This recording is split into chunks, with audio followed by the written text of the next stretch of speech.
I either get the mental worm or the corpse worm. I mean, Both are bad, but it's okay. take your pick, buddy. Yeah, it's fine. Hello everyone, welcome to Crabby D&D. I am here with my players, Ellie. Hello. Kirv.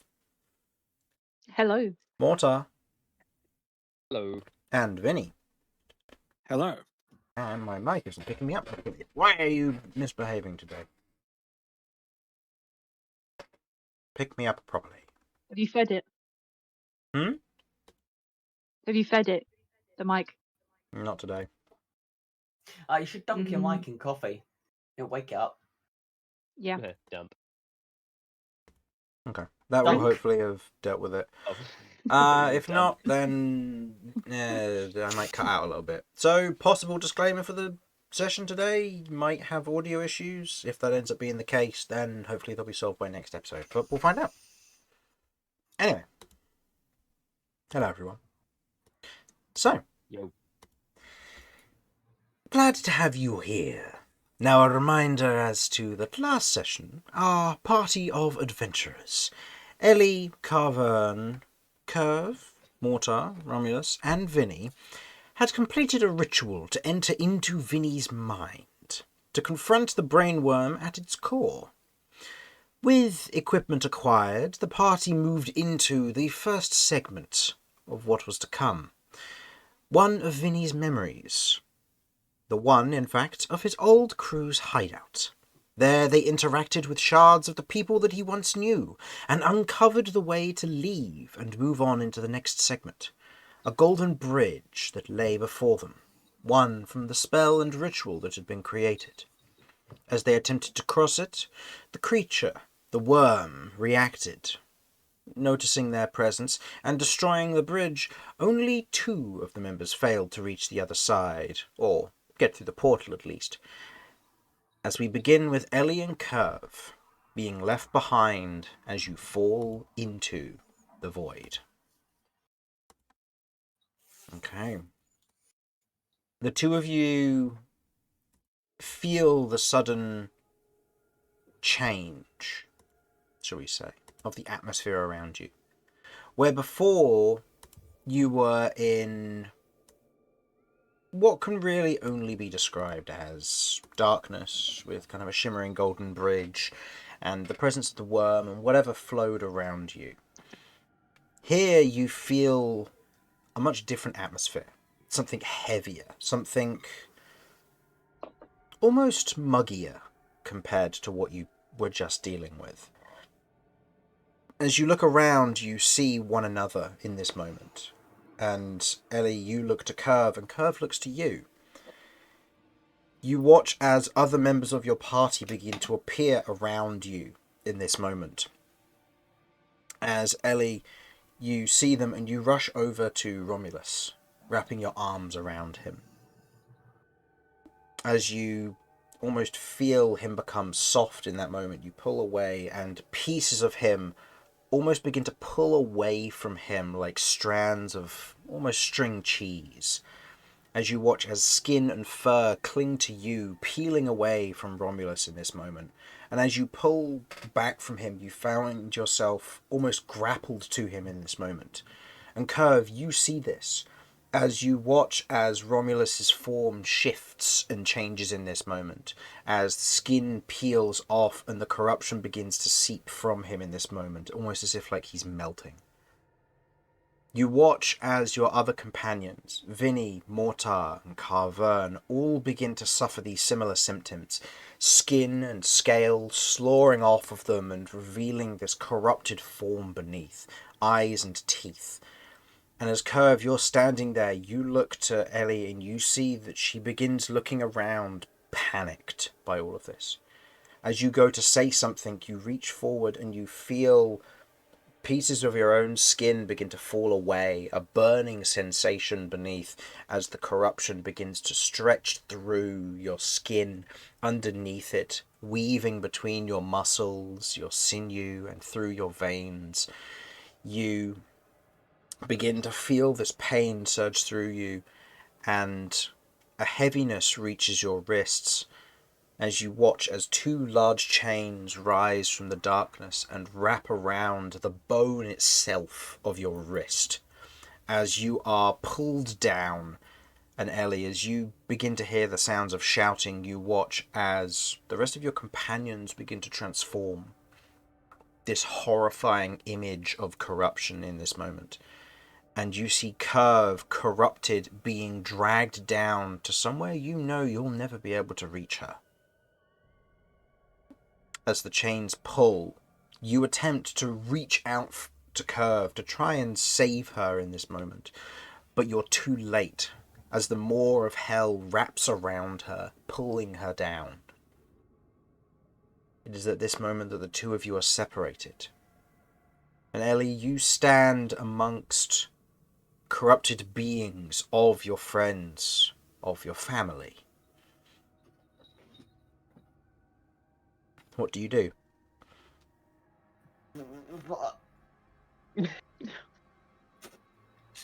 Shit myself?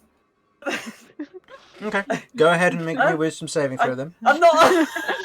no. I panic and I guess the corrupted forms themselves prepare to fight.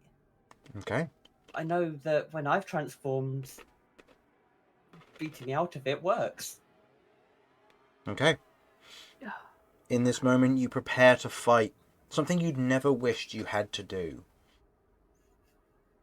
And as you stand there in this moment, preparing for this fight, Kirv, you've watched this all transpire. And as Ellie reached out to grab your hand to try and save you, you feel yourself being pulled down as the heat grows more and more. And with it comes pain and then cool. As you find yourself hanging upside down in the main chamber of the central tower of your layer of hell. You see the Lord of Crows wandering back and forward, and you can see another individual hunched, large wings on their back, a kind of a thick robe draped over them, someone you recognize as his quartermaster, wanders up with this small, squeaky metal trolley. And as he pulls bits of it open, he unfurls tools. And the Lord of Crows looks to you and says, "You're of more use to me, as you are now than you were previously. Don't scream. No one's coming for you." And as he says this, the quartermaster begins cutting off sections of the corruption, placing it in jars, and keeping it, almost like a pet or a sample. As they begin to take away bits of your arms, your legs, any skin or flesh they can find that is corrupted, they tear pieces off, surgically, carefully, and painfully. As they do, you watch as they reach into other sections, pulling out what looks to be these other chunks of flesh, and replace the pieces of corruption, stitching on new skin, rough with texture, almost this deep black, almost sallowed yellow colour to it. And you can see small stems of feathers reaching from it, as pieces of your body are slowly but surely replaced with bits of a crow. Days, weeks, months, years go by as your body is torn apart and rebuilt in the new image, until you eventually don't recognize yourself. You are eventually let free, but your mind is not what it once was. It is not clever, it is not witty, it is not careful or determined, it is hollow. And as you reach the edge of the balcony, you perch, and you feel at home here, surprisingly. What do you do?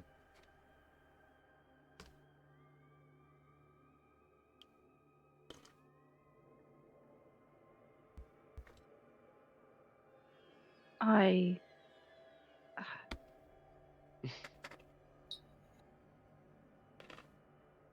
look up out of the window and I look up where I barely have any memories left. You look up. You see the dark clouds of the ash layer above, pieces of it trickling down to your layer of the dark iron and the forges. You breathe in through this heavy beak. You feel the hissing of the air as it travels through your nostrils. You spread your wings, but know you cannot fly. And so you perch, waiting, but not sure what. The rest of you, Vinny, Mortar, Romulus and Kirv, along with Terador and Roni, successfully made it through the portal on the other side of the bridge, as each of you went through one after another. You find yourself stepping into a new location, something that, Vinny, as you step into it, the rest of you are kind of looking around, noting the location itself. But Vinny, you remember this place quite vividly. As you look around, you see bodies lying about the place. Individuals who maybe once wore kind of a heavier armor, otherwise undistinct from the rest. A grand house before you, raw iron fence around the exterior, no gate on the front of it. Otherwise a dark and almost husked area of life around here. The sound of movement in the distance, but no one seeming to care for what this area may bring.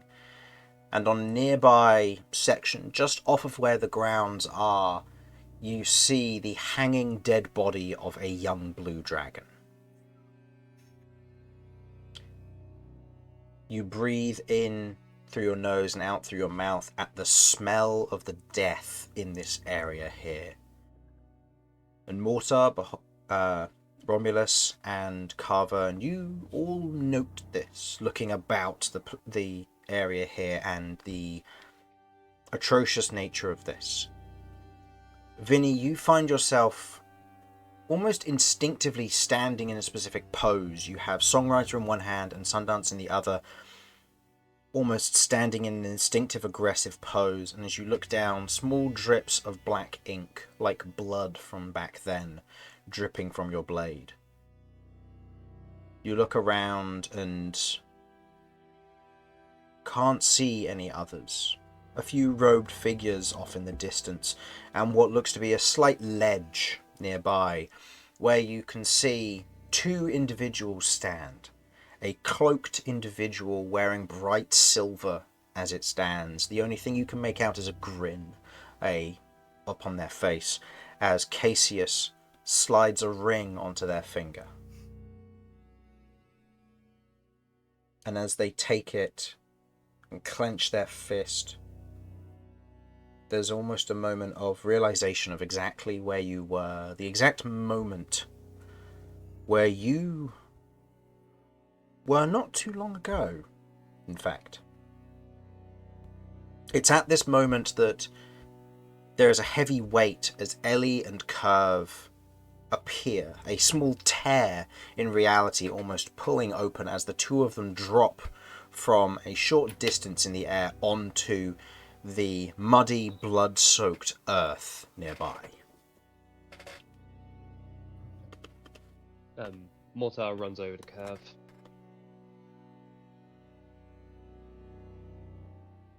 I thought you were right behind us. Where did you go?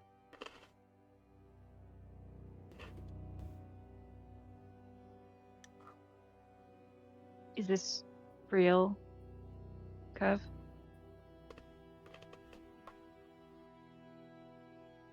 It looks like it, yeah. You look down at your hands and you can see your kind of purpley pinkish skin has returned. You aren't a crow, you aren't corrupted. And Ellie, you look around at your friends and family here and they aren't corrupted either. Terador almost panders over a little bit more like cautious and worried about you, while Roni seems to almost hover nearby, cautious of the situation, not truly sure what to make out about it. Okay. Kirv looks back at Mortar, almost only half understanding what he's saying, as if that was 1,000 years ago. And she's looking at her skin, she's touching her neck, she's rubbing her eyes, and she doesn't say anything. Mortar just holds Kirv close to his chest, just letting her kind of feel his heartbeat and just going, "It's okay, it's okay. You're back now. You're back now. That's the main thing. You're back." And he'll just caress you to his chest and just hold you tight.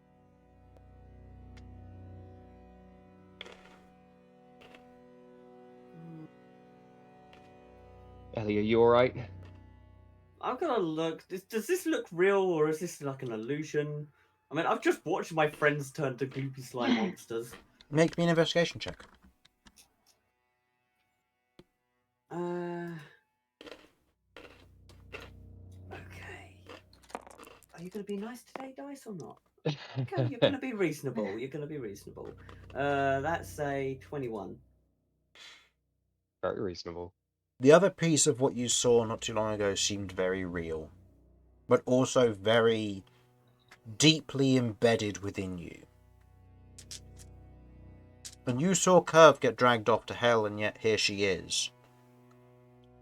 So you're not entirely sure which is the illusion and which is real. Not perfectly, anyway. But the line is beginning to become clearer as to which side you're on. Okay, so I believe that this possibly is more real than what I've just experienced. Yeah. Okay. Vinny, where the hell are we? What is this place? You see, Vinny is still looking over directly at the ledge where Cassius and the other figure is.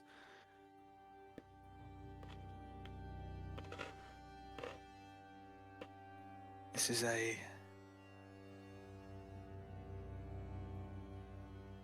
manor where the job ended.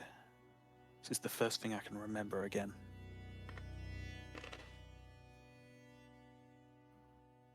Is there, did you say there was blood actively dripping off of Songwriter? So there's ink dripping off of Songwriter like blood. So it seems to be where Songwriter produces ink, Songwriter doesn't actively drip ink unless it's being used as part of an attack.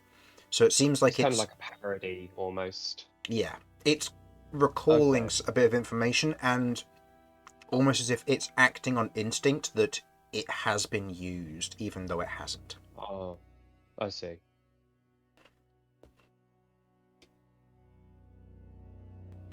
Clearly, you put some work in with that thing, regardless of whether you remember it or not. You see maybe 24 bodies around, notably.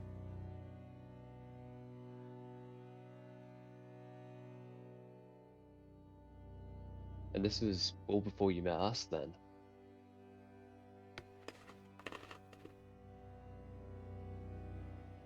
Vinny stays staring over at the ledge for a few more moments, not saying anything, but then seems to snap out of it and sheathes the swords and turns to face the rest of the party. Before I met Kay, even.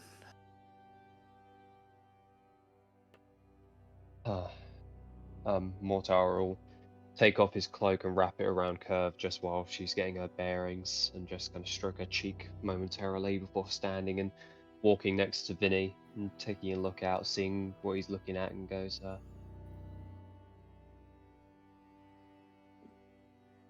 the silver cloak dude with Cassius, any memories there recalled, or this jogging anything for you?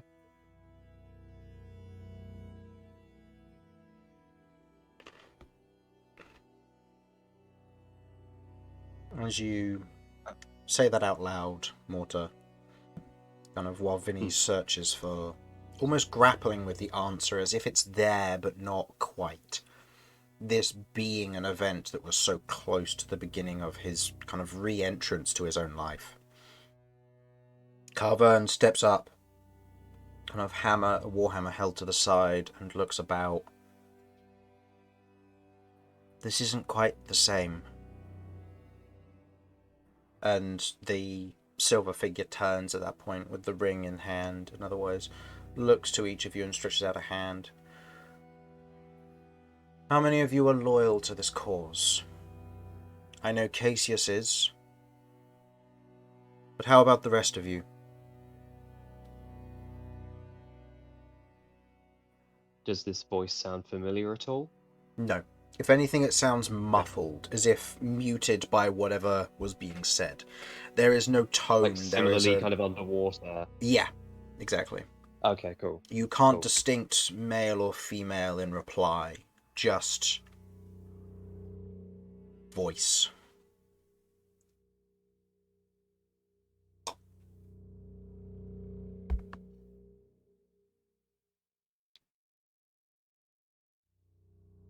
Do any of you reply? Oh, they're addressing us. Yeah. They have their hand Oh. stretched Oh. out to you all, and they address all of you. How many of you were loyal to the cause?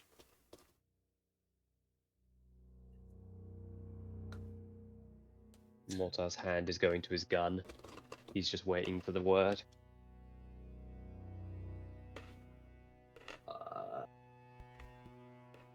The figure looks to you. So be it. And as their hand kind of flexes outwards, you feel a presence, this slight shimmer that rushes over you as you watch as Carvern reaches up, almost snatching something from the air and slamming it down to one side. As Vinny, you've experienced this sensation before, even though this is the first time this has happened, and this time you know how to stop it, as you're trying to actively do so. And Mortar, your psionic prowess alerts you to what's coming. You've felt this before as well, this sensation of something washing over you, and similarly you, much like Vinny, managed to snatch and pull these away from you. In that moment... Oh, can you hear me? So, for the YouTube side, we had an internet outage, but we're back, and didn't lose too much, but obviously going to have to go back a little bit to where we were in the cinematic, of course. Anyway, so, in this moment as Mortar, you reach for your gun, almost in kind of like a supportive manner of, okay, get ready to fight. The hooded figure ahead stretches out their hand, and with it the ring glows, and there is a silver emanation that otherwise shoots towards all of you. Carvern, knowing what to do in this moment, reaches up and snatches something from the air before throwing it to one side. The rest of you feel this as well, but there is an instinct there that you have all felt before, and in that moment you resist the effect as it washes over all of you in this moment, before they retreat their hand and look to all of you. Deal with them while some of them are subdued. And as that is said, I would like all of you to roll for initiative, please. Yeah. All right, calm down. It's time for violence. It's time for violence. Okay. Yeah, that's that violence. 6. 14. Okay, so Ellie, well, actually no, everyone put yourselves where you would like to be. I'm going to say Carvern is here, and Terador will have to be next to you, Ellie, whereas I'll just put Roni nearby. That's a Yeah, lot of where dead did- bodies. Where did Yep. we spawn? So we spawned in here. Cool. Yeah, you spawned in So when- together. Because So I stood next to Vinny when I don't know where Vinny is, because I think he was looking at Cassius and the silver robed guy. Yeah, they're off in this direction. So Oh, okay, cool. Yeah, So I Mortar will be be- standing. Mortar will be standing next Yeah, to Vinny. then. Yeah. I'll say Romulus is nearby to Ellie in this instance then, just as a Like, we'll assume that he had the precautionary measure to go up to her and make sure she was okay. But with that, I'd like everyone to roll for initiative, please. Stick map, by the way. Thank you. Yeah, it's very cool. The red love really all brings the out the bodies. green. Yeah, agreed. Really gives it that. It kind of reminded me of the what was it? That creature in the tree that we fought. It reminds me of that scene. The Noctarch? Oh, the That's the Noctarch. one, the Noctarch. Yeah, it really, for some reason, Oh. it really reminds me of that in terms of color palette. Okay. I get you. Yeah. So we resisted the silver tendril things that Yes, you came did. shooting at us. Sick. Okay. I didn't get tiles ready for this. Hold on. I will for now use... You know what? I think... Where's the... Did I delete it or move it?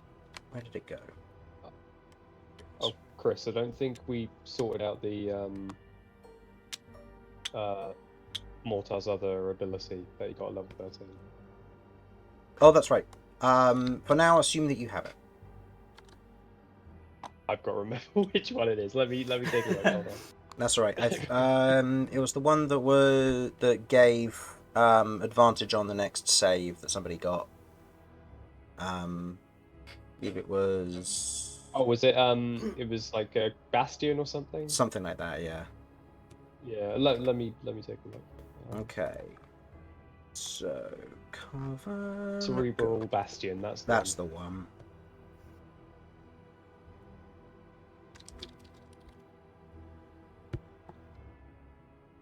Okay. Got. What is their dex? It's that. Okay.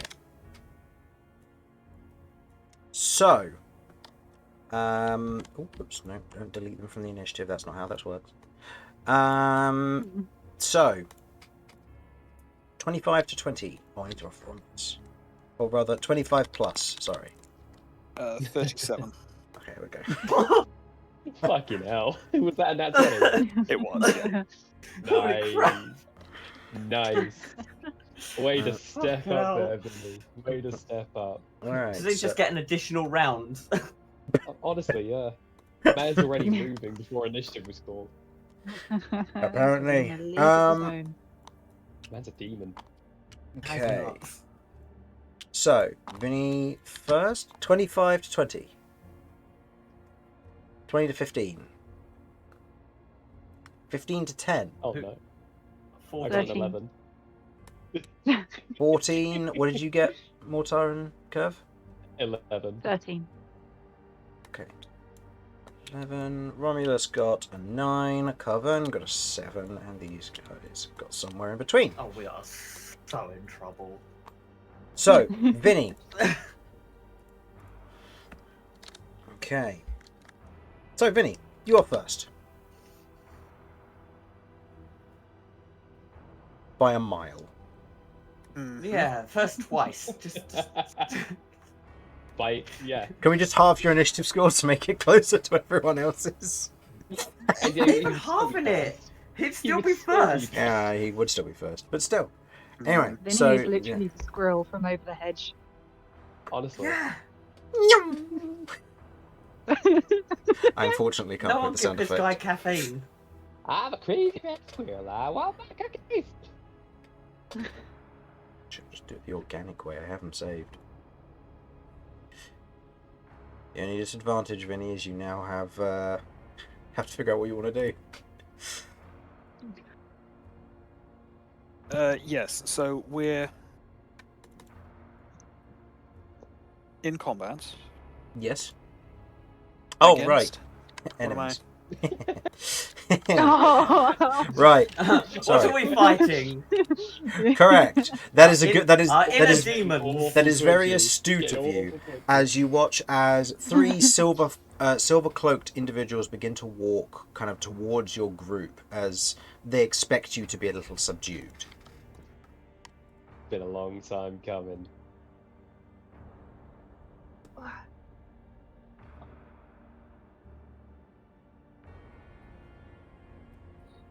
Okay. No idea how tough these guys are, but we're gonna find out. Go, go, go.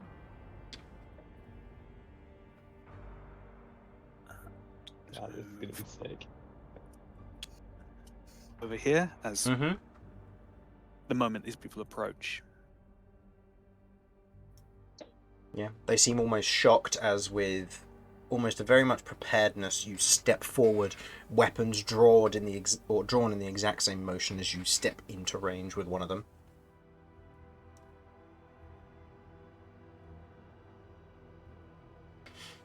Okay, yeah, I'm going to attack this one with Songwriter. Okay. You move forward, In- take the strike. Yeah.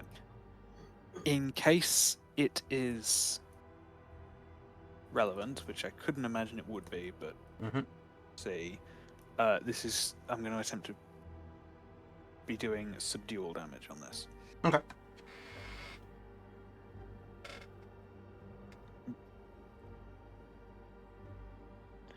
Okay, so attacking with some.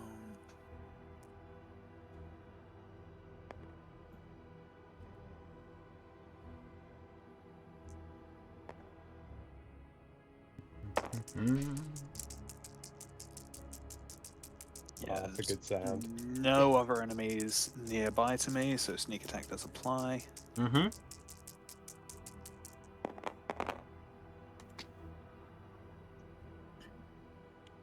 That should hit. Should do. It is plus 12, so 22. 22 does indeed hit. So that is 19 plus 7, I believe, for you? Yes, advantage on the D8. Oh, that's right. It's same. Same thing. So 26 points of damage. Okay. Mhm. As you step up in this moment, in an attempt to subdue, you otherwise strike them on the back of the neck as the pummel of your scimitar hits, and then the cloth folds before you as the form disintegrates in an instant. Nicely done. Seems Good there is not shit. necessarily any subdual. Hmm.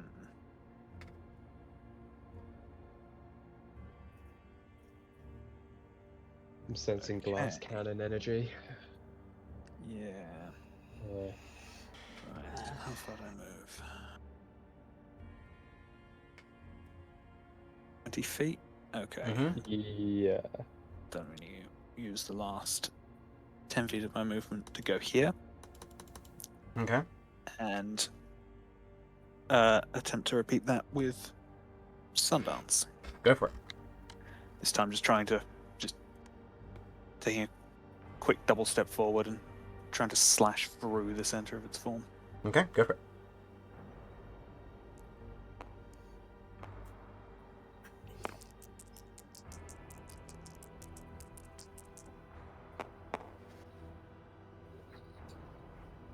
It's only a 16 to hit. 16 just hits.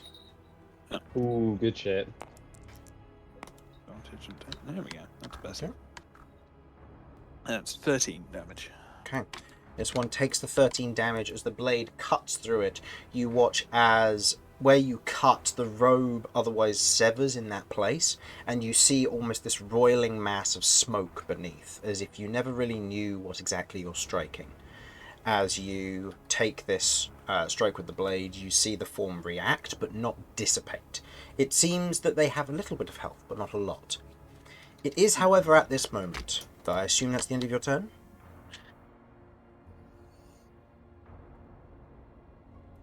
Yes. Yeah, that ends my turn. Okay.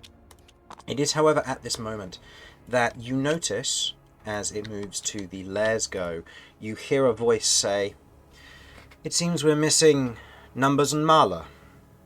Let's introduce them, shall we?" And as it reaches Ellie's Go, you watch as Ellie's and Kirv's eyes glow silver, and the two of you are now on my team. Yay! Ellie, Oh, is your- no, it is this your go. Very bad. Uh, Oh, fuck. Oh no! all I killed right. Ellie once. I can do it Right. again. You wanted Oh, a he wants to fight. kill me. All right. Why did you have to provoke this, Amor? All right.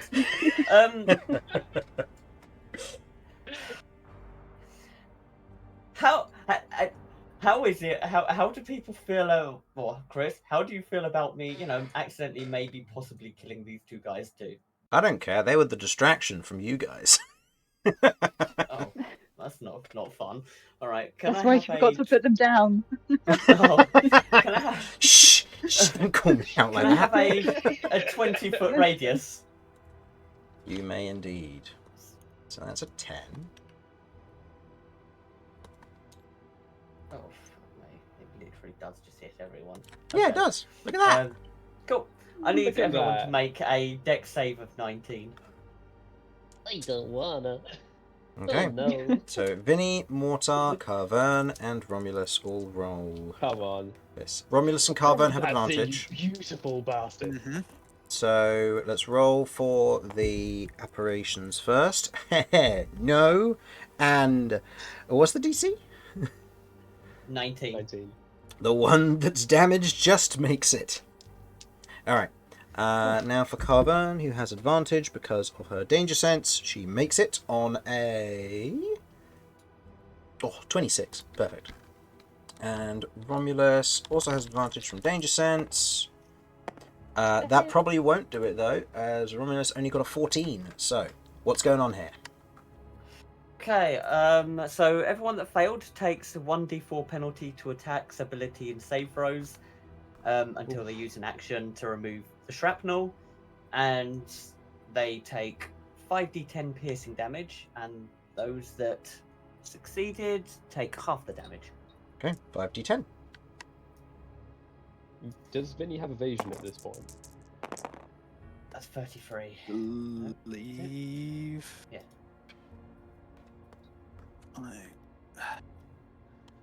Can't remember whether you took levels in Bard or Rogue. I think it's Rogue, so I think you should have evasion Yes, for your level 7. I do have evasion, so Okay. Oh, good I do shit. succeed. Okay, so I 33 points succeed, of so I take piercing half. damage. So you take half, so you would take 16 points of piercing damage. Romulus failed, so he That's takes still the a hefty amount. 33, so that puts him to 112. Carvern has only taken 7 damage. She succeeded, so she only takes 16. So that puts her at 23. This one, even though it succeeded, dies. This one that failed dies. Alright, so I can remove them. I don't have to worry about them for the initiative order anymore. Technically, we Well, win, you- right? Yeah, good job, guys. Sure. And the initiative ends. Yeah, sure, we'll go with that. Yeah. So, that's your action. Go ahead and roll me wild magic. Oh, this would be one hell of a time for the nuke to go off. No, we're good. Okay.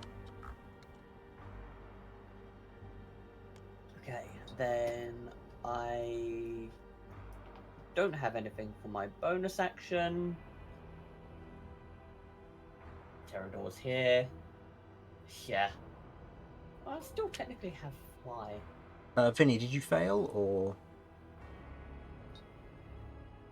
Apologies. On On the deck save, what did you get on it? I got a nat 1, but I do have evasion.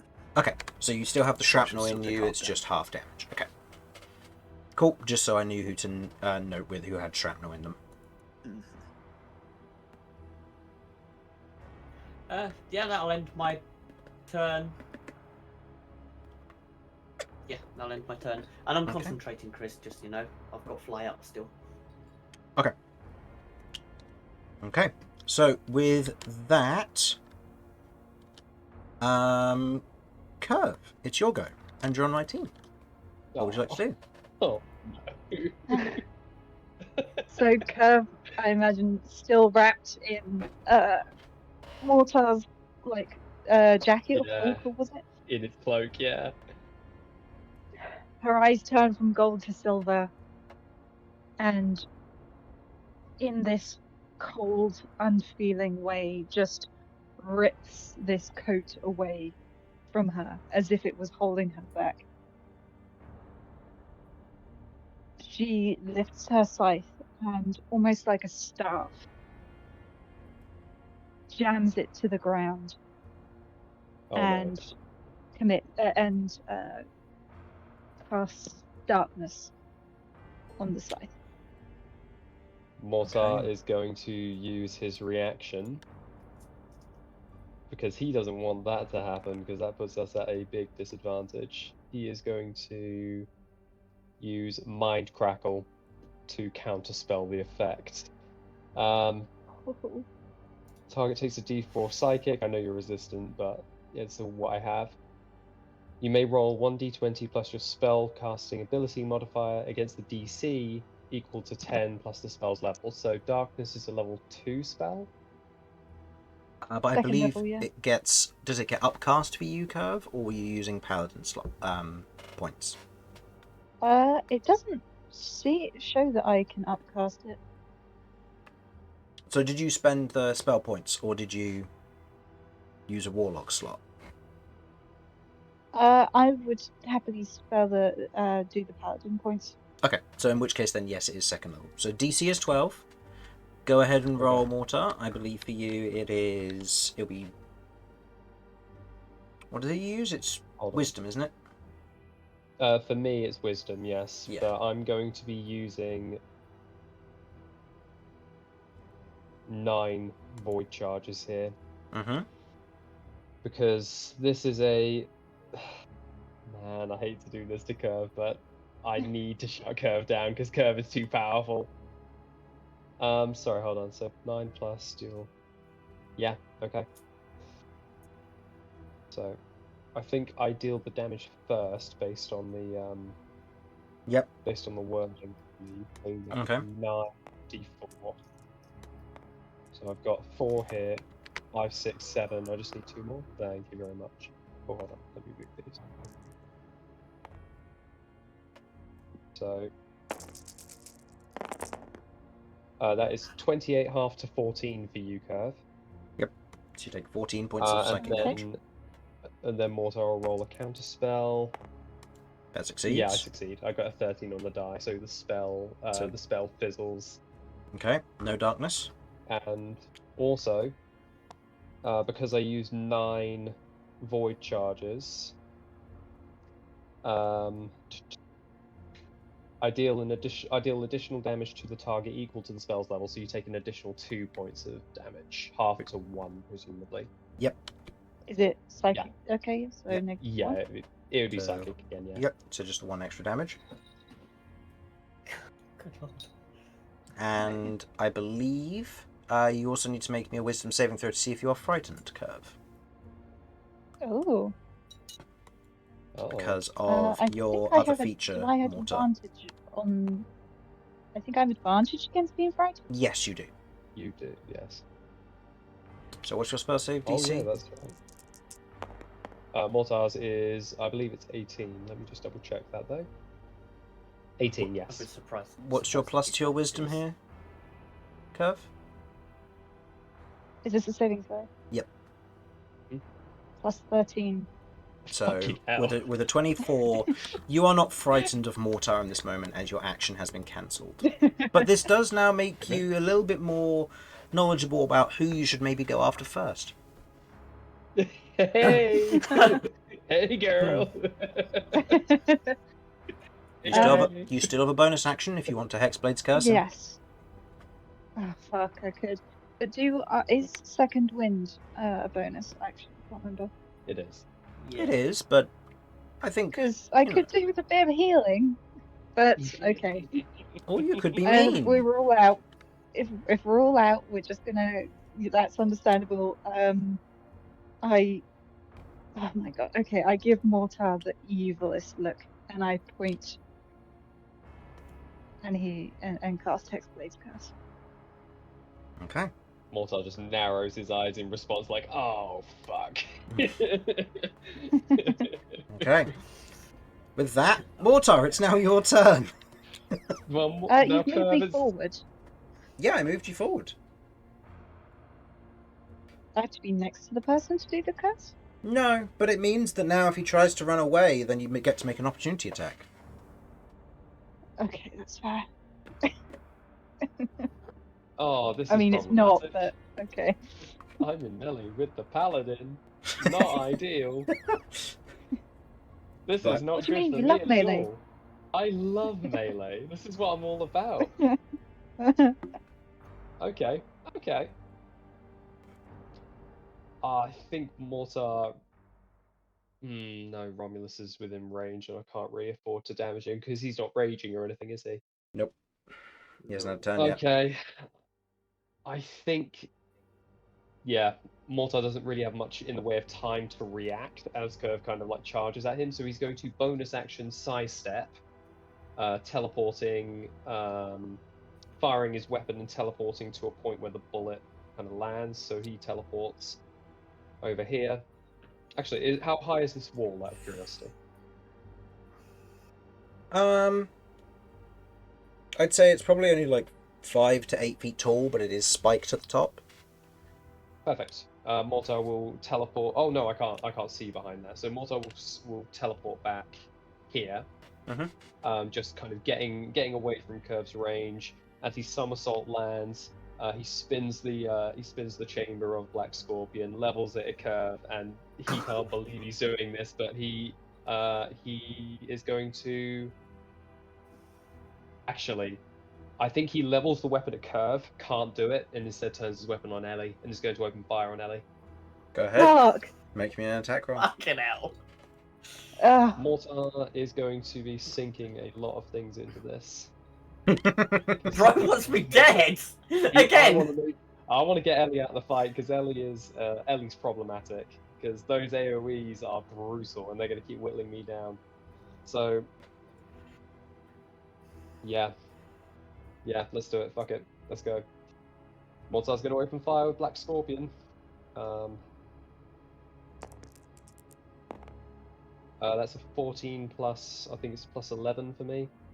No. 25. Let me just double check. Okay. I think it's plus 11. Oh, plus 13. So more than that. Yeah. It's 27. And then the second shot is a 3. So that's gonna. Well, actually, that would be a 16. No. Okay, cool. So the first shot is going to hit Ellie. I assume Pterodor's Mortar taking is it? going Yeah, Pterodor would take that. Okay. Okay, so do I still roll damage for this? Yep. This Yeah. is just how much damage Pterodor's taking instead. Ooh, getting rid of Pterodor could be huge. Fucking. Oh my god. I kind of want to save my resources for when I can actually shoot somebody. I'm gonna just roll with just the standard 1d8 for now. So I'll go with just 1d8 plus 5. That is 7 plus. I think it's plus 5. Might be plus 6. Let me just double check. Plus 6.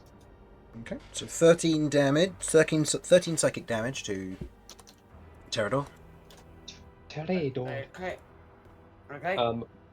Mortar is then going to kind of swear to himself under his breath and just say, "Sorry, kid."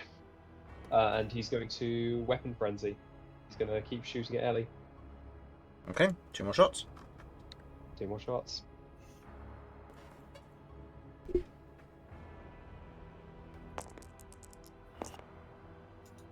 That's a 14 on the die for a 27. Okay. Hits. Second That shot. one hits. Oh, that was so close! That's a 4 on the die, so that's a miss. Okay. So Mortar is going to now sink his void charges into Ellie. Okay. Going to try to essentially mind bomb her, just try to break whatever concentration she's focusing on or anything like that. So he can use up to, I think it's up to 10 now. It's up to 10. So Mortar's going to use 10 void charges. 1, 2, 3, 4, 5, 6, 7, 8, 9, 10. So this guy, this guy, this guy, this guy, and this guy are out of the way. I'm going to add 1 just to cover the d8 that I get initially from Black Scorpion. Yep. And then it's plus 6 to this. Well, Pterodor might die here. So that's 55 points of damage as Pterodor uses his secondary action to take it. I forgot he had that. And then because I landed that, Terrador needs to roll on the insanity table. Oh, right. Or we need Yes. to roll the insanity table. So because I used above 5, it would be dangerous, the dangerous effect. So this could affect me as well, but I think Mortar's just like, I need to get this thing away from me. Alright then. Okay. Is on. Time to quickly find where I put that notebook.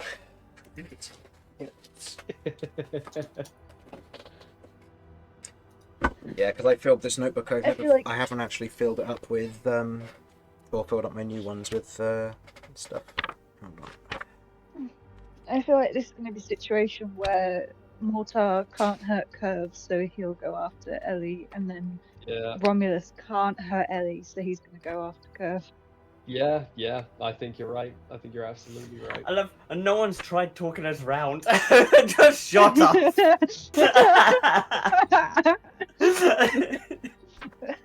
History has a funny way of repeating itself. Fucking, I know I need Yeah. to kill So you Mortar said this now, is at dangerous. Okay, so go ahead and roll a d20 for me, please. All right, here we go. This is either going to be really bad for you or really bad for me. least. So Well, an 11. I'll be fine. Terrador might not be, but I'll We'll be see. fine. Okay. I need you to make me a wisdom saving throw, please, Mortar. Oh no. You It's do so not bad for you me. do not benefit from Kirv's aura as you're not her ally. Oh. The DC Oh. and the DC is your spell save DC. So 18. Yep. I have a plus 11 to wisdom saves. Yeah, you're Oh, fine. that's an 18. 29. Let's go. Okay. Ooh. In this moment, as you take the shot, there is a wave of almost fear and panic, but you manage to push it to one side in this moment, as a fear of wanting to be alone is taken away, is discarded by you. Yeah, I can't afford to be afraid right now. But Terrador, on the other hand, can. So I'm gonna need Terrador to make me a wisdom save because I attacked him. Yep. Oh, Ellie, Oh. you need to roll this. Yeah. Yeah. Terrador, I mean, his wisdom's ass. Oh, no, it's 0. Oh, crazy. Alright. And I But he assume gets Ellie benefit from the aura. Was it He 10 gets feet or benefit 15 from the aura? feet? Ellie would gain the Yes, aura, but Terrador wouldn't. So, Okay. No, 10.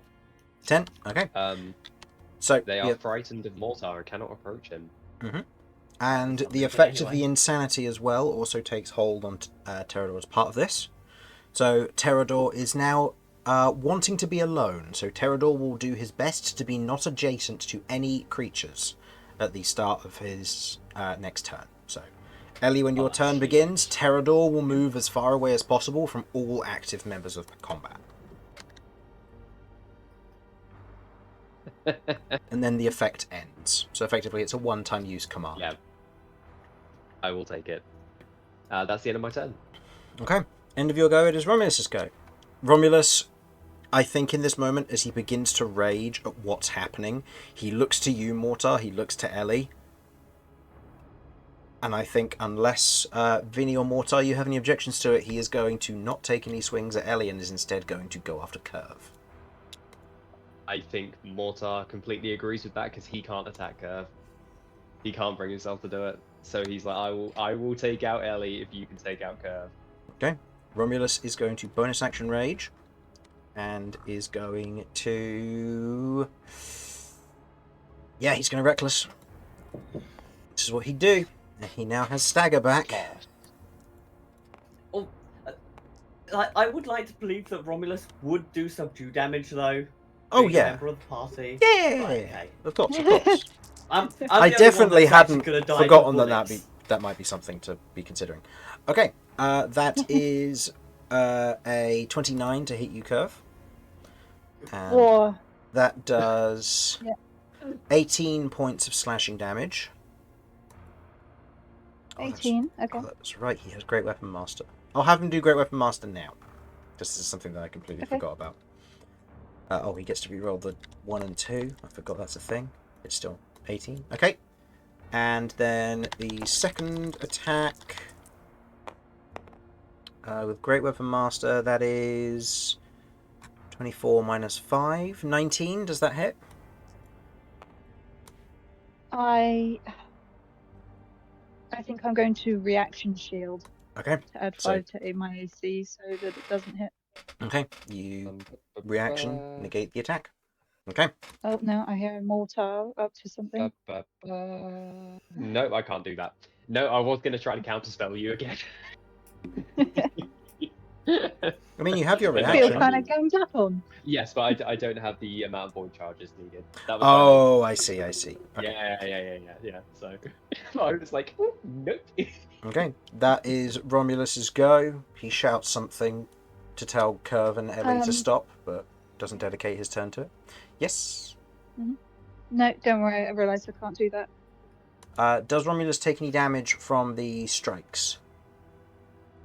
I can't remember if your armor does your damage, thorn armor. retaliation damage from your thorn armor. That's a reaction, and I Also, you just could used do my it. reaction with shield. That's retaliate. Does your armor not? Well, it has retaliate and then in brackets R for reaction.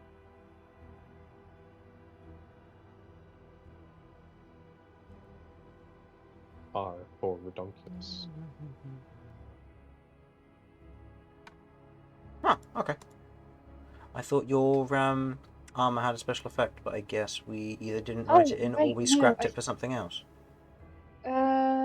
I think I know what you're on about. Bramble carapace.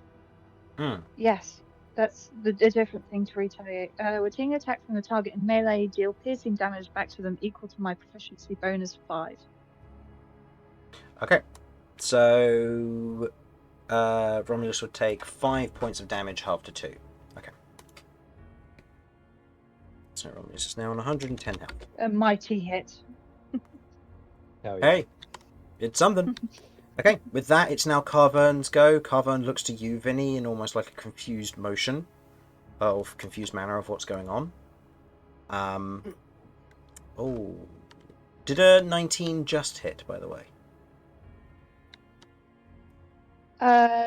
Since I shielded, that took my AC to 23.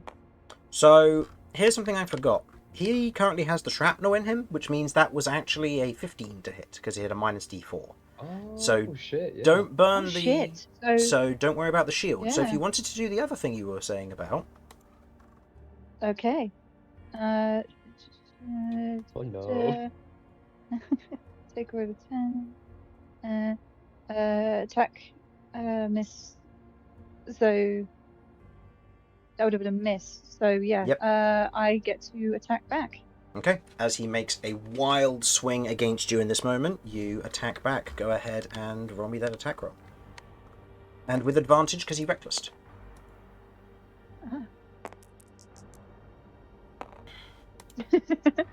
So that is That is a 9 plus 12. to so hit. 21 hits. Okay. Nice. Wait, why am I rooting for you? Boo! Boo, Kev, boo! Smite sure would be good around now because you can smite on this. Big smite. Should I have said that before I rolled the damage dice? It's all right. I'm saying you can do it. So roll these. Okay. Roll the. Hold on. How much damage is it per? It will be 2d8, 3d8, 4d8. So it'll be 4d8 bonus damage. And you have great weapon fighting? Yes. Yep, so I get to reroll those ones and reroll my- twos. Oh my Yeah. word! Oh my So word! 16 plus Do I 4 do is it again? 20. No. Charms So always. 20 The first one plus. understood. What's your modifier? 7 slashing. So 27 halved to 13 against Romulus. Romulus is now at 97 health. Okay, and as How part many of hitting, He's practically spell dead. points did I use? To get me you to use the third level. The equivalent of a third level slot. Warlock, so okay. And that would be necrotic. Yep. Yeah. He's raging, so it's half either way because of his bear totem. And what else does retaliate do? Oh.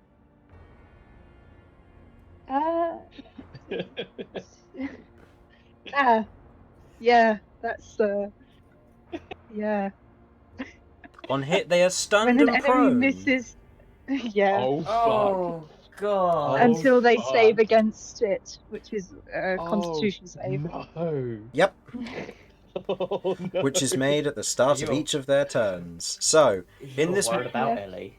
So in this moment, you watch as Romulus takes a swing, lands a good hit, and as he takes a reckless swing, you watch as Kirv in this moment steps just below the attack into it, and with a clean punch to Romulus's snout, you watch and you hear the sound of breaking bone as Romulus is hit back, knocks to the ground in this moment, and seems dazed as he goes to attempt to stand up, as he is now stunned and prone. Oh fuck! And he suffers a minus d4 to those effects until his shards are removed. So, That's this will be fun. mean. So, Cavern looks to you, Vinny. What are you going to do? How far away is the ledge? With It seems to be, I'd say you look back at the ledge, kind of seeing what was happening, and you see the robed figure and Cassia standing there. As they loop hand in hand, you watch as a spell is being cast, as if they are planning to teleport away.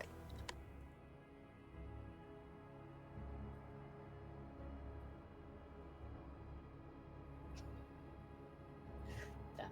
So I'll say, Working out. as you look back and note that, they're about 35 feet away as this is happening.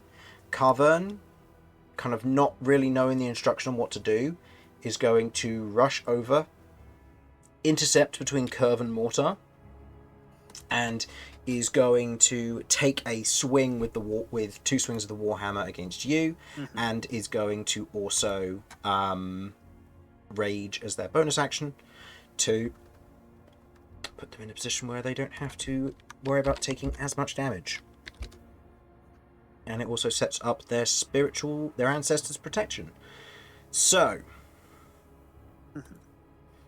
first attack against you, Kirv, is a 24 to hit. Yep. You take 12 points of bludgeoning damage. Mhm. Cavern takes 2 because she is raging. Additionally, she is going to mark you, which means that now, if you are attacking anybody other than her, you deal you have disadvantage on the attack and deal half damage. Woof.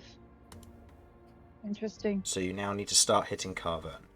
Second attack against you from Cavern is going to be a 19. So, or a 19 plus there to hit 28 on that hit. Mhm. Yep. Oh. Ooh. You Sorry, take is that? Yeah. What do I take? 11 points of bludgeoning damage. Okay.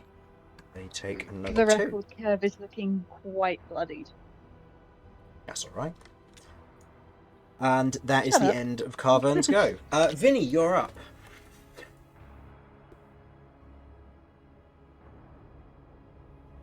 okay. You guys have got this, yeah? Yeah, they got it. Mortar's about to kill me, so yeah. They've got I'm it. about to.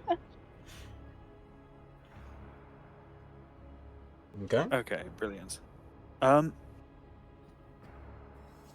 In which case, with the two of them preparing to leave, but I'm going to try and go after them.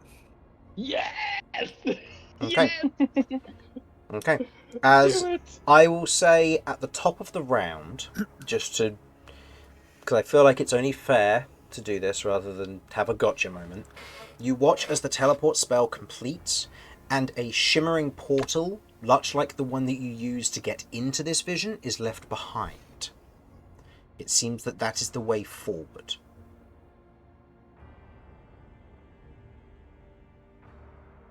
With that information, do you still wish to race towards the portal that will lead you away from this area?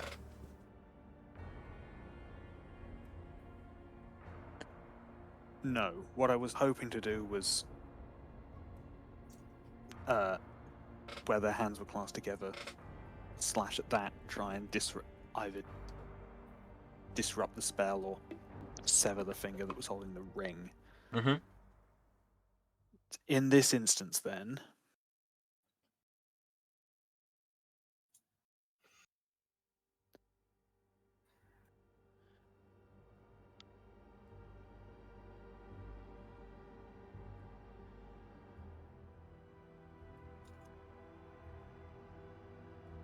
I would.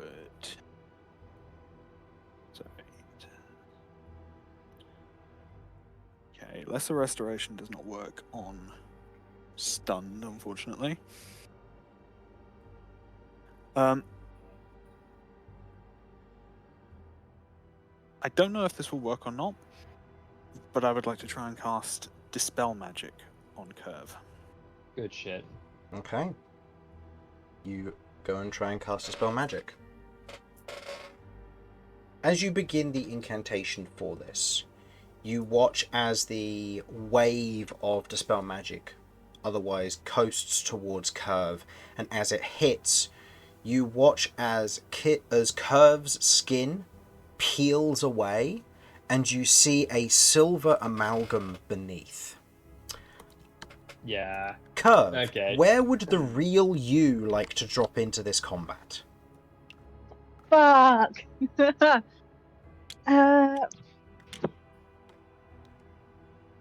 As in this moment, you are released from the nightmare at this exact moment. You aren't fighting as you.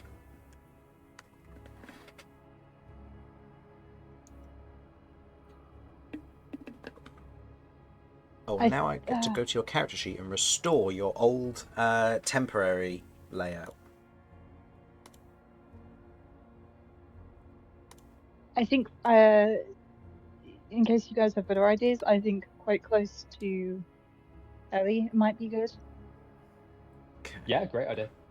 But then again, where am I going to be in the sequence of things? I'd still be in your initiative. Yes. So Would it'd be have thought after so, Ellie. yeah. Yep, you're still going to be in the same initiative. It's just now Okay. my amalgam gets to go on the lair action.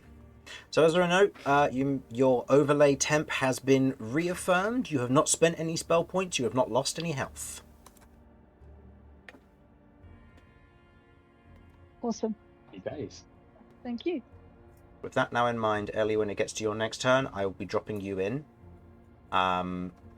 Now that the jig is so up, but I will be playing as you, which means that I will then have your Oh. character's next go. Which means Okay, cool. I know full well what you're going to be doing. Well, However, the damage that am I- Pterodon took was real. Are you? I'm gonna. Hey, blame your team. They Yeah. attacked you Why are you instead of gonna trying to do do. If What are you Mortar gonna do, buddy? survives, I'm gonna fucking kill him myself. Hey man, you're not actually here, so you don't know that. You don't know what's going on. You're just gonna have to live with the knowledge. So, Kirv, where would you like to drop in on this? I think next to Ellie. Okay.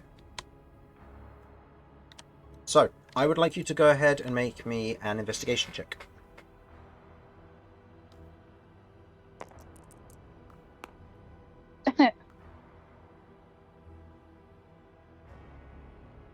Total? That is a dirty one. Okay. This is the real Ellie. You have no idea that this is an amalgam, unlike the rest of the party, who do not have the ability to tell you, and because of it being a dirty one, you will not believe them even if they tell you. You do see a second version of you, though, with pieces of skin peeling away, revealing a silver interior. Mm-hmm. Okay. You don't entirely know what's going on. You kind of just dropped into a combat after turning into a bird for a couple years, and well, now you're here. That's that.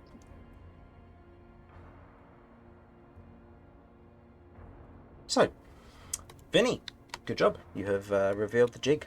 It is now my go. So, Before that, sorry. Go. I would like to use a bonus action just quickly Mm-hmm. to give a bardic inspiration to Romulus. Okay. Hell yeah. Noted. Okay, with that, it then moves to the Layers Go and the activation of my two friendos. So, Hello, friendos. we will begin with Fake Curve. She's real Fake- to me. Fake Curve, no. You cuddled that. I did. I gave no credit, threw it away, so we're over. Me and this Yeah. clone are over. It's back to the original. Let's see. Yeah, we'll begin with that. Some stuff that doesn't get used all that much, because this could be quite fun. No, not the stuff I don't use so much. Okay. Okay. Bonus action. Actually, no. First, it's going to move, but Romulus is stunned. Oh, hello. Bonus action, Serrated Smite. As the fake Curve goes up, runs their hand along the scythe, and you watch as blood begins to drip from it as they raise their weapon, and they're going to take 2 attacks versus you, Mortar. These will be with disadvantage, and will be half damage. Yeah. Okay. First one is a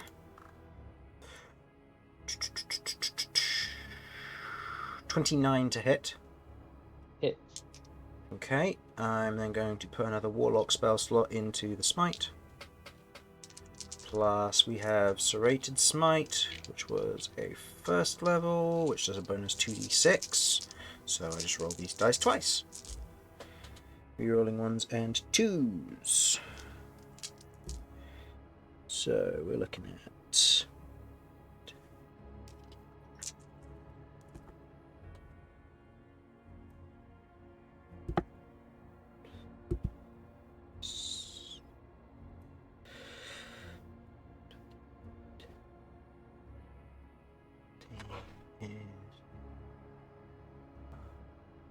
You take 48 points of damage, halved to 24 because of Carvern's spiritual ancestor.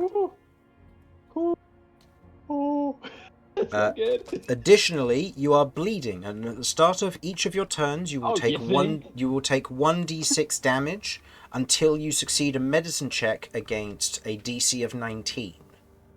Okay, cool. So that was your first attack. That was the first attack. Second attack is going body. to. Second attack's going to be against Carvern. Actually, no. Fully committed into attacking you because I might get a crit on a 19. Oh, would you look at that? Well, good. Okay. Did you get a crit? Yeah, I did. I'm now going to put another 3 spell points. I'm going to use Mark of Misfortune to make you re-roll that. Okay. Yeah. That's instead an 18 to hit. It still hits me. Still hits, But and it's not a crit. I'm still going to commit a smite to this because I said I would. Hell yeah. Okay, so I roll this, re-rolling any 1s and 2s. So 1 into a 1, big sad. Big sad. 17 plus re-rolling the 1. Ooh, lovely. 17 plus 14, 31 plus 7 is 38, halved to 16 points of... Nope. 19 points of damage that you take there, Mortar. I'm still standing, but I'm really fucked up. Okay. As Fake Curve steps up, takes these 2 heavy swings with the scythe, you reach up, Mark of Misfortune enough that the second blow doesn't bisect you in that moment. As kind of Curve prepares, you watch as Ellie in this moment at the back there looks to Roni, and as a bonus action is going to command Roni to take out Curve. Roni is going to make a wisdom save against this. Please go ahead and roll me a wisdom save for Roni, please, Ellie. DC for this is your spell save DC, but Roni receives a +6 because of Curve now being in existence next to you. Okay. Well, what's the DC? Your spell save DC, My which spell save. Okay, so which it's a is 19. 19. Yep. So I need to get a I've got +6 and he's got a 0, so So you need a 13 or higher. nope. Okay. Roni will be taking 2 attacks versus Kirv, and Terador is running away because Terador wants to be alone for a bit. Oh, Okay. boy. With that, we then move into what Ellie would do as her main action. Which, given what you have messaged me in what you were planning to do, on the Can we previous turn, change the target?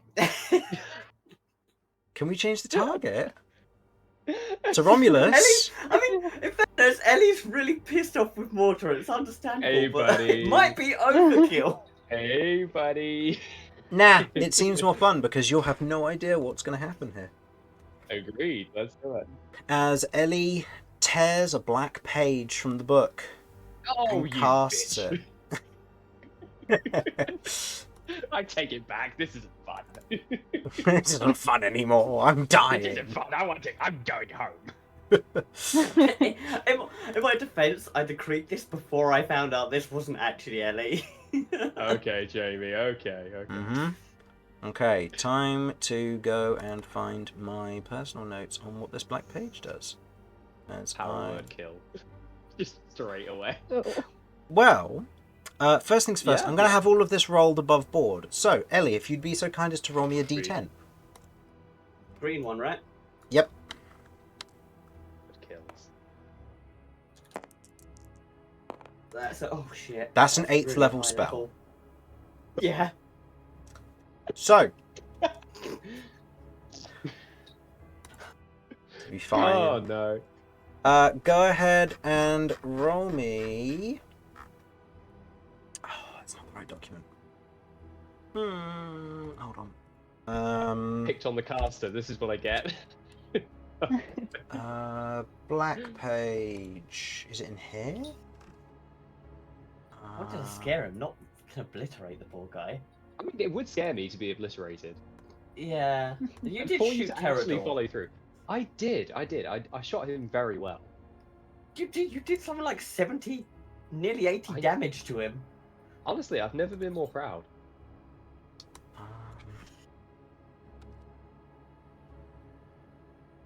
I can't find my appropriate document for this, so we're going to adjust it slightly. Go ahead and roll me a... Because I need to go and get the details for this on my set of things now. Do you wanna go and do that a moment? Because I just need to pop to the loo quick. So. Yeah, you go do that. I'll see if I can find what I'm looking for here. Okay. Not in there, not in there. Wasn't in that one. It wouldn't be in here, because I just checked in here. I'm going to be right back too. Yep, that's fine. This is the perfect opportunity to do so while I'm trying to find what I'm looking for. Okay, it's not this document. So if it's not in my personal notes, where is it?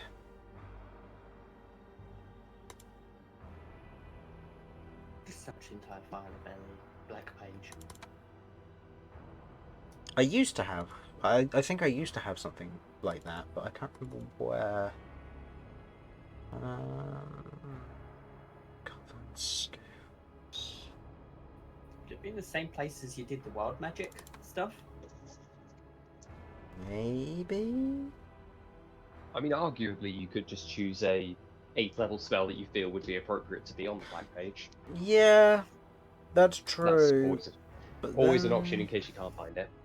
Upcast disintegrate. Yeah, honestly, that'll do it. On Mortar. No. Yeah, sure. Bye bye. So, Mortar, what are your last words? Bye bye.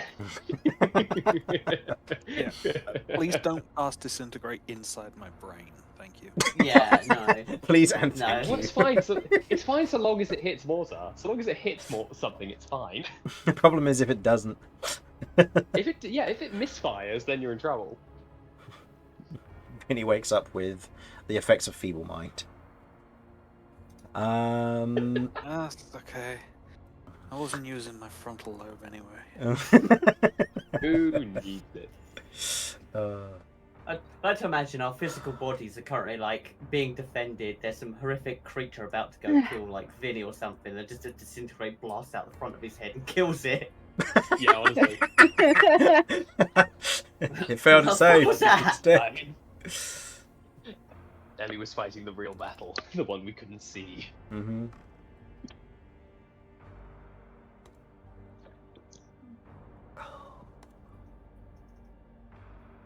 Where did I put it? It's just going to annoy me now. I'm going to find it the moment the session ends as well. It's just going to be even worse.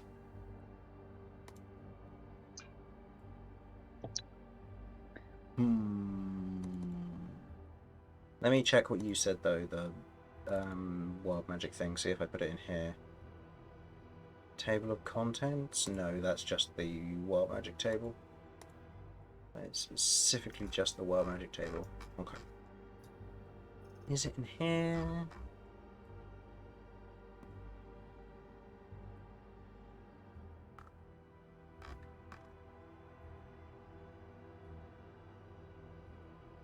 Never have I felt okay. more serene. than Roll in my me life. a d10.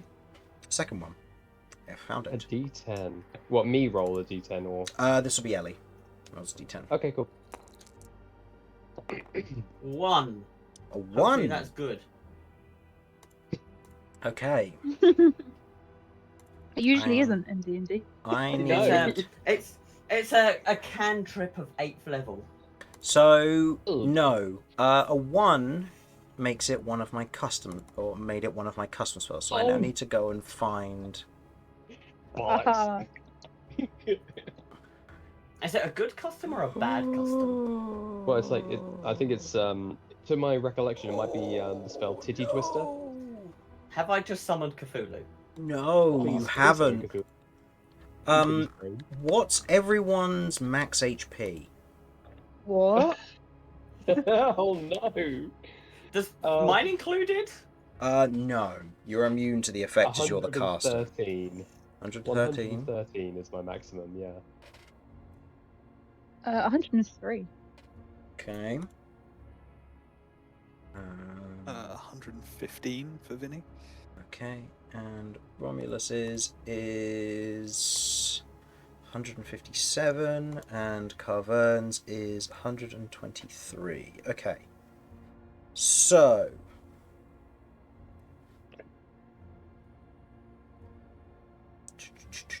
This is a really weird spell with the way that I worded it.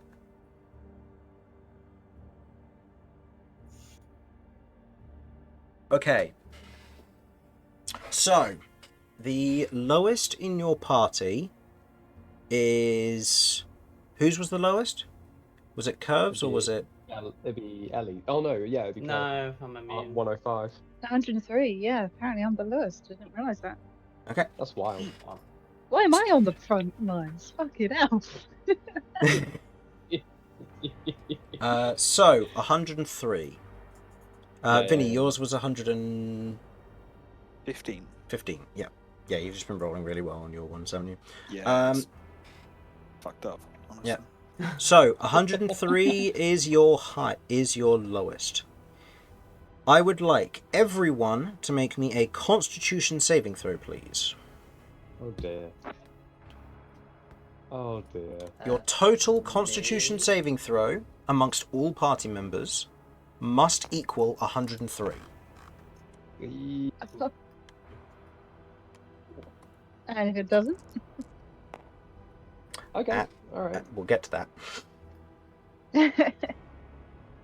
Okay. Also roll for Terador and not Roni, as Roni is currently on your team.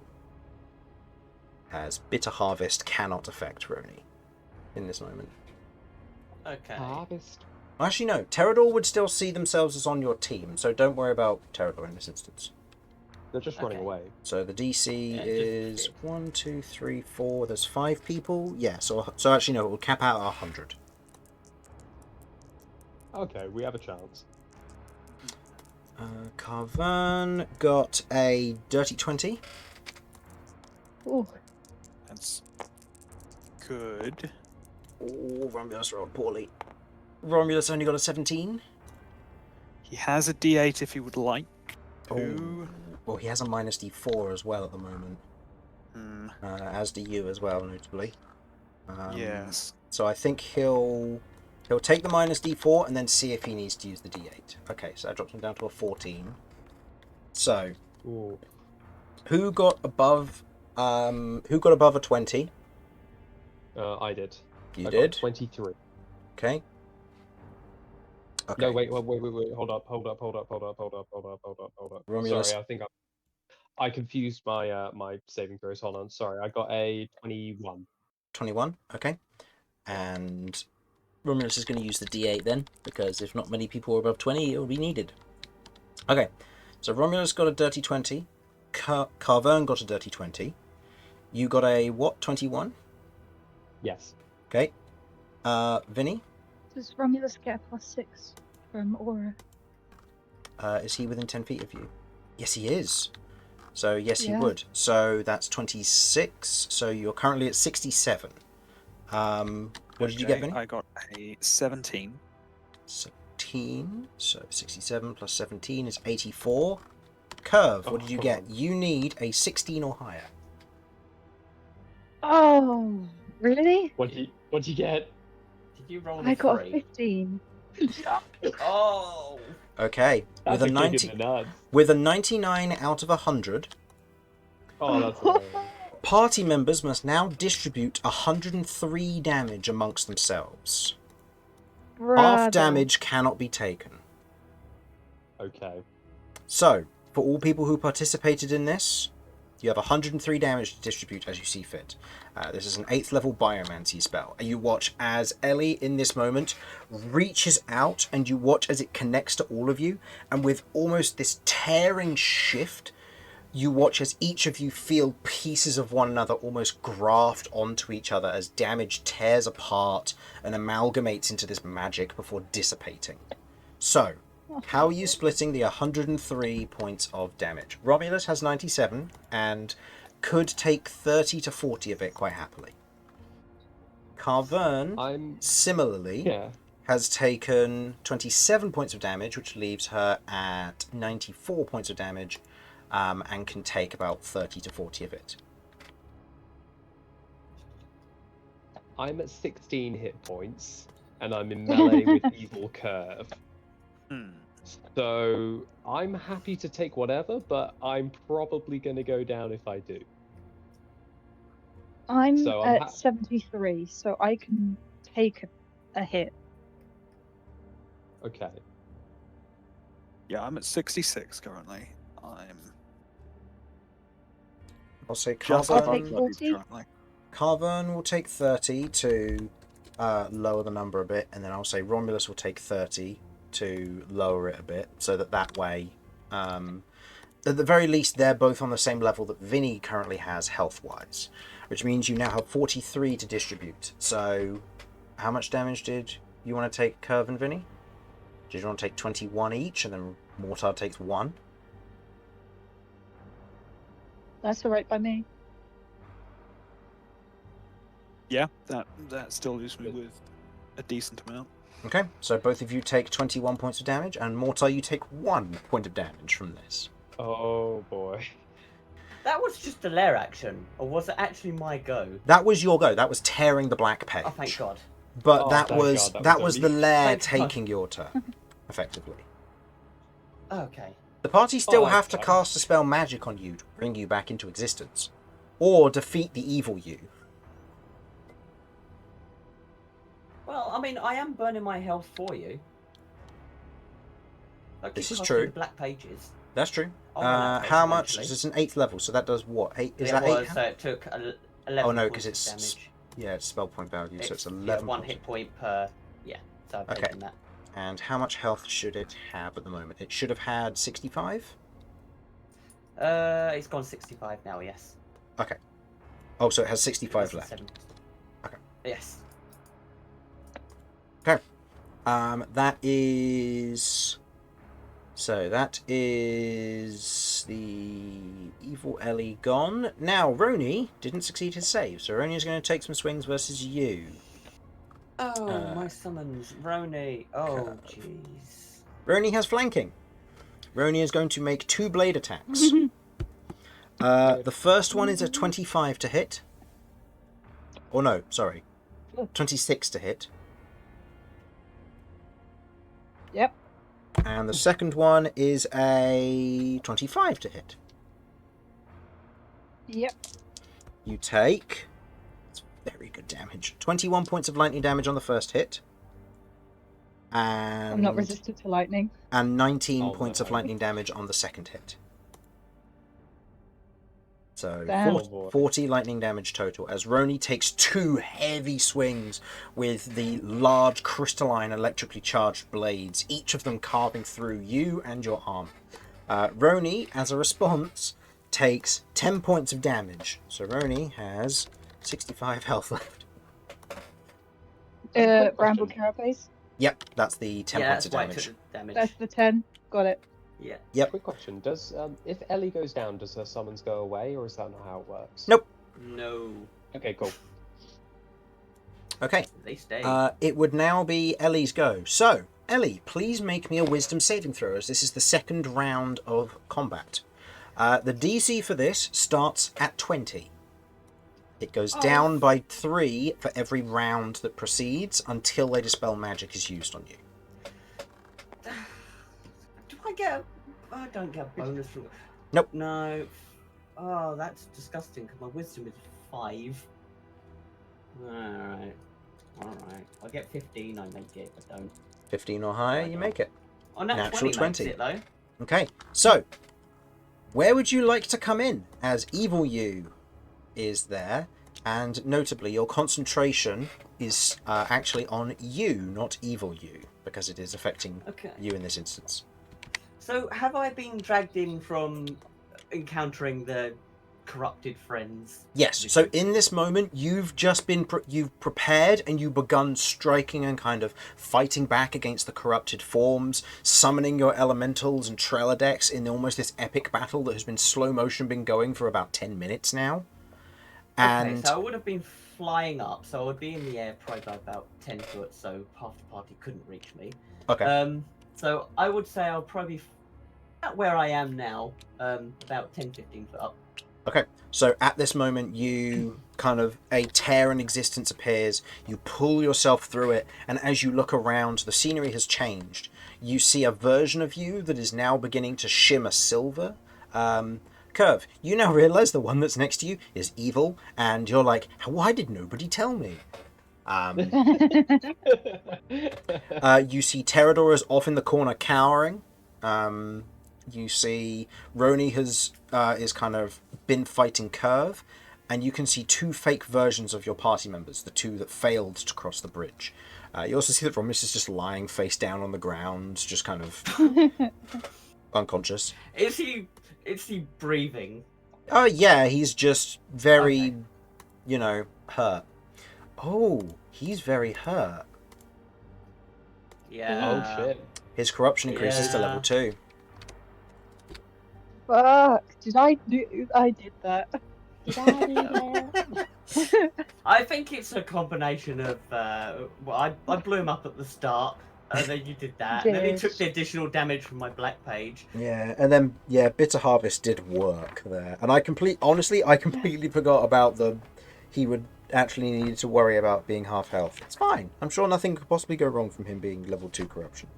It'll be fine. He'll be fine. It's just a flesh wound, surely.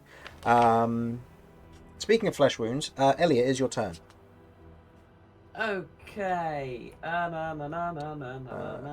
Okay, nothing combat related happens here. Very good. I will.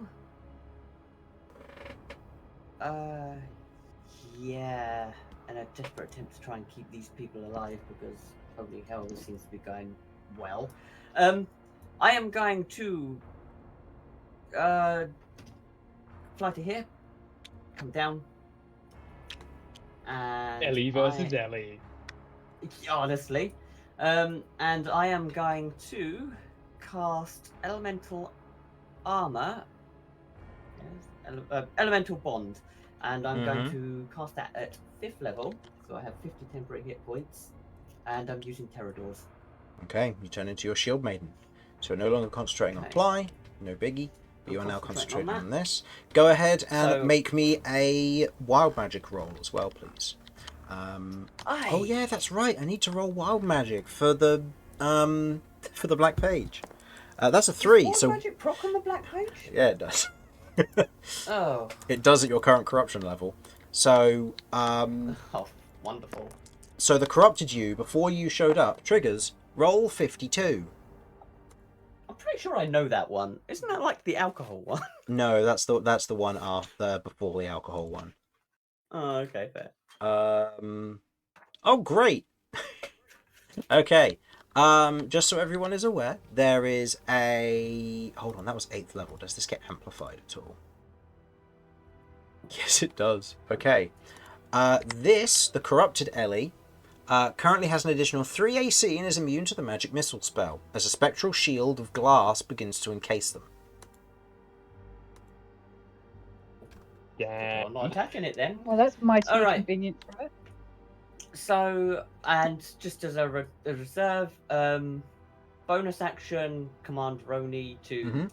like support us, because I'm sure Roni can now work out that. Roni's now like, wait, there's 2 of them. Hold on a You minute. just see like a lightning side. Just okay. And so that'd be my bonus action. I'm holding my reactions, so if any of my friends within 5 foot of me get attacked, I will take their damage. Okay. So, And Roni will Roni... move to get flanking. Roni has already acted this turn, but I'll say Roni will move round to get flanking. And Terador at this point will kind of prepare to move over, but not drawn over, but not enough to help, but enough to move into a better position for next turn. Yeah, actually, can Roni use her overcharge? Can Roni use her overcharge? It's an action surge, essentially. Oh, then yes, by all means. Can give itself additional action once per short rest. So, Okay, so go ahead and make me 2 attack rolls. These get benefit of flanking, so that's a +5 because okay. of your level. So that'll be 20 plus 15 to each of them. So 24 and 29. Your AC at the moment is that 20. 20. That would be 23 because of the current effect of the shield that they have. Do you know the shield spell? I do. Don't That- use it though. It's going to use shield and negate one of those. So Evil Ellie now has an AC of 28 until the start of its next go. Of course it has. And wild magic doesn't go off. So 1 attack goes through. So go ahead and roll. How dare you use my ability against me? What? 6. So that'd be. Isn't it 2d6? Oh, it is. Yeah, I was going to say I was rolling 2d6, so either I read it wrong. it or- is 2d6. Oh, Ooh, 21 points of damage. So, Evil Ellie is on 44 health left. Evil Kirv is on 17 health left. Oh, I also need to restore your original spell Please. sheet. Hold on. There we go. There you go. oh, thank you. Okay, you now have the real thing. Okay. Mother, I'm gonna kill you. What? You've deleted all my spells that I filled out. Hold on, let me undo it. I'm gonna hurt you, boy. No, wait. There we go. Thank you. Look, you've started filling out the spells after I'd done it, and then me turning around to you at the beginning of the session and going, wait, can you quickly leave your character sheet so that I can make some adjustments, is really suspicious. Rain, that's why I asked you to to close the character sheet and then reopen it so that I could sneakily make the adjustment while you were not in the character sheet. Aha. Right at the beginning of the session. Alright. With that, Kirv, it's real Kirv's go. Evil Ellie stands Yeah. before you with an AC of 28. And Evil Kirv's all the way over there. I am in a place I don't know. I'm surrounded by dead bodies all over the ground. Mm, it's a bad time. I was a bird a minute ago. I kind of thinks it might be helpful to look over and shout, "Mortar, that's not me." Mortar looks at Kirv and goes, and looks at Kirv, looks at fake Kirv and goes, "Good to know," and prepares to use a shotgun on her. Oh, no. Hang on, doesn't the shotgun go through? Come on, move! They will. Yes, just under the chin. All right. Do you want to point it I directly up? recognize it. Do you I recognize? recognize at this point that this is Ellie. This is the fake Ellie. Yep. Okay. Kirv is going to lift her scythe and attempt to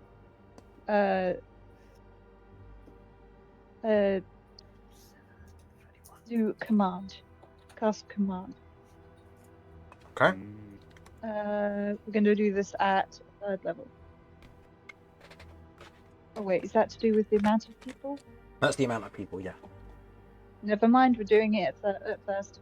Okay. What are you going to command? Grovel. Okay. Oh, shit. What is your Wait, saving you've got it throw, in front of Ellie? me. My saving throw is 3. If it's charisma. 3. Wisdom. It is wisdom, Wisdom, save 19. Then it's 5. That's a natural 20. But Damn. As the fake Ellie looks at you in this moment No. and just kind of looks at you with this glassy shield around. Just kind of puts a hand up to the ear, almost mockingly, of what did you say? Grovel. Just look at Kirv. You know, Evil Me's an asshole. Huh.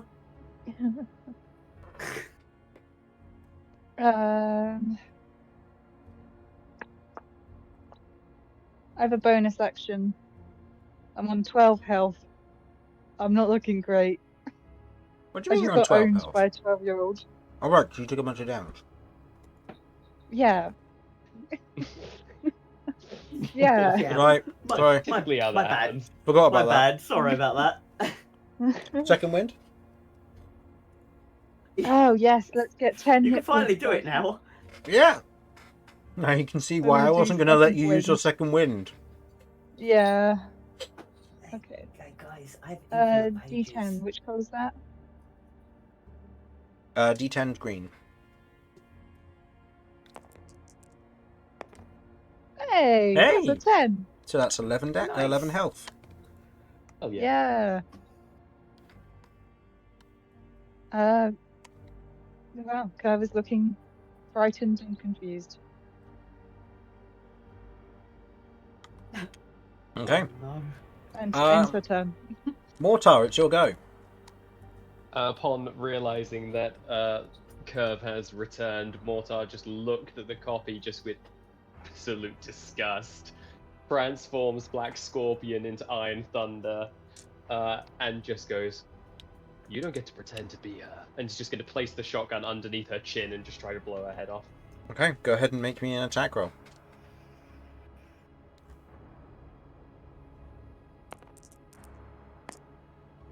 That's a 9 plus 13 is 20. What is that? 23? No, 22. Sorry. 22. In this moment, you watch as Evil Kirv places her hand against the end of the shotgun. There is a boom sound, but nothing affects them as they are going to cast shields to increase their AC above the amount to 24. Hell yeah. Mortar will fire again. Okay, go for it. 24? 24? Isn't your AC 19? It's 18. Oh, so shield wouldn't do anything. Oh shit. Oh, okay. In which case, I never mind. fucking know. Roll damage. I know That's my character. I don't. The aggro is real. Don't look at me. I don't know your character. Go ahead and roll that damage. My 18 apologies. plus Okay. 5? 18 plus 5? Mortar will. Oh. Oh my word. Sorry. No, you're fine.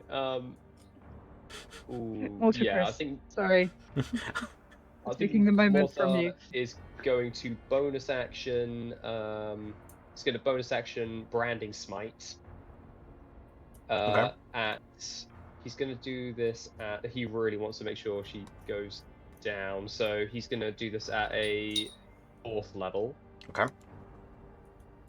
So that is 6, and you gain additional 1d6 per level. Yeah. So that's a total of 4d6 radiant damage plus 2d4 thunder damage. Go for it. Thank you. Plus 6. So you just need to beat 17 damage, which you do. Mortar As- just puts the shotgun under her head. You don't get to be her. Blows the head clean off. And then in a blur of motion, Mortar goes 5, 10, 15, 20, and just says to the fake Ellie, I don't think you quite heard her. She told you to grovel. And Mortar's going to place the shotgun to the back of her head and attempt to take her down as well. Okay. This shot Oh, will actually, hit. shotgun will go through. So I was going to say, are you about to Mortar- blast? Mortar's going to change That'd it be to... funny as fuck, though. That would be very funny, actually. It's like, oh, fuck, I overdid it. Black Scorpion again? I have disadvantage at close range, so Mortar will instead stand here, and he will just open fire. Okay. So second attack with Black Scorpion against fake Ellie. Against Okay. fake You Ellie. have to hit a 28. Oh, come on. I can do it. You're 16 or higher, I believe. Oh. So it's a 20. No. It's a 20. It's a 13 plus 15 is 28 exactly. Okay. Now, nice. Ooh. As you Yeah. take the shot, that will hit the AC. So go ahead and roll damage. Mortar is going to pump the last 6 points of his psi points into this as well. So that is a total of 6d8 plus 6. Okay.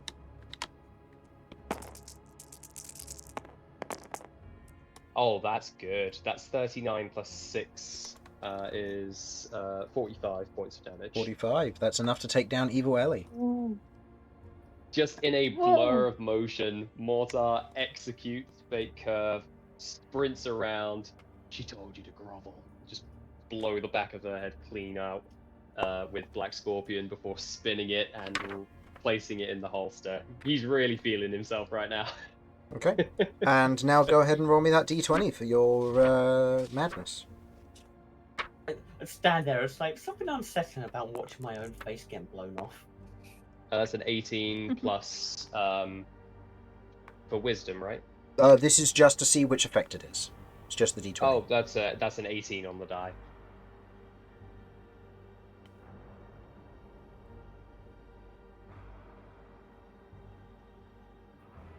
Okay. So there's no save for this one.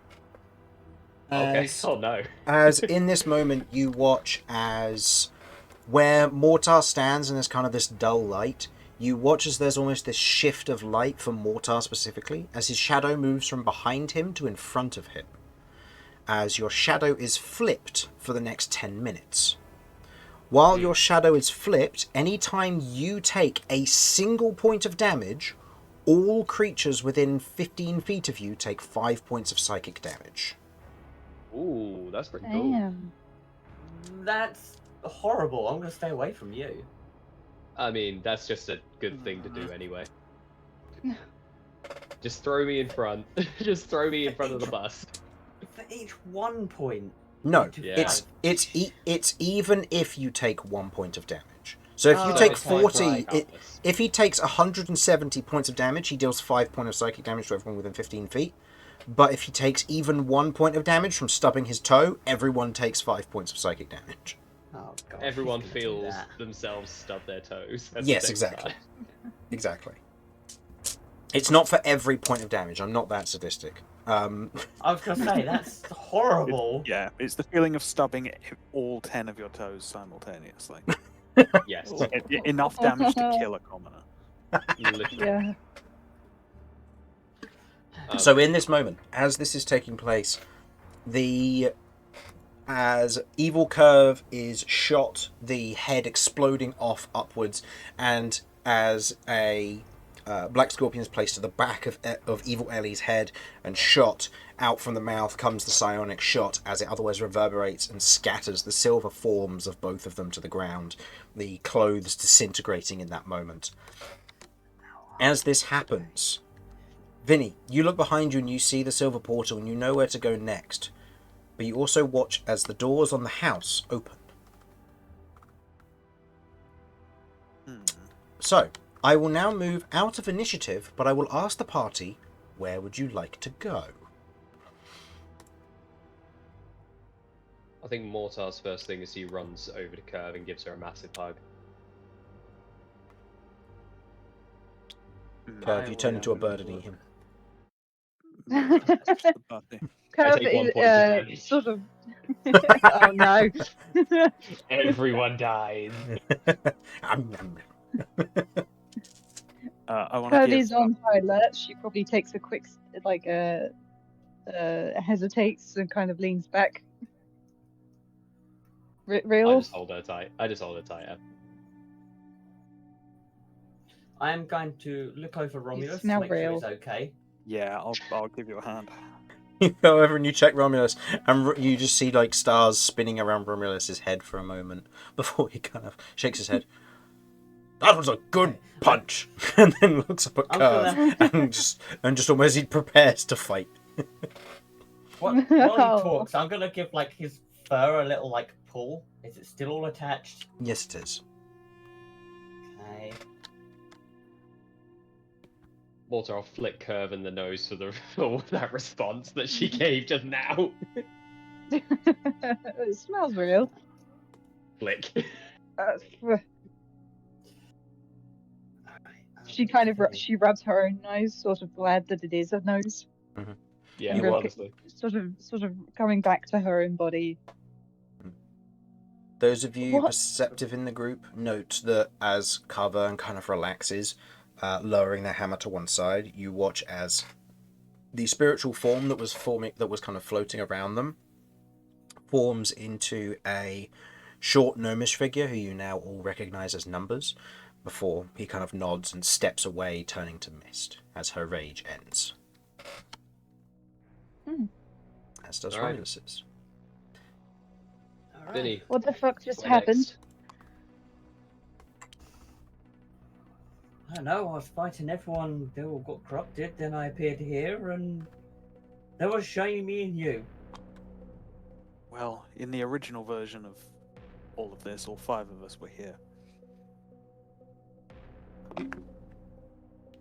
Started with and 5 I and are it ends here with again, 5, huh? but Oh wait, there's 6 of us. Never mind.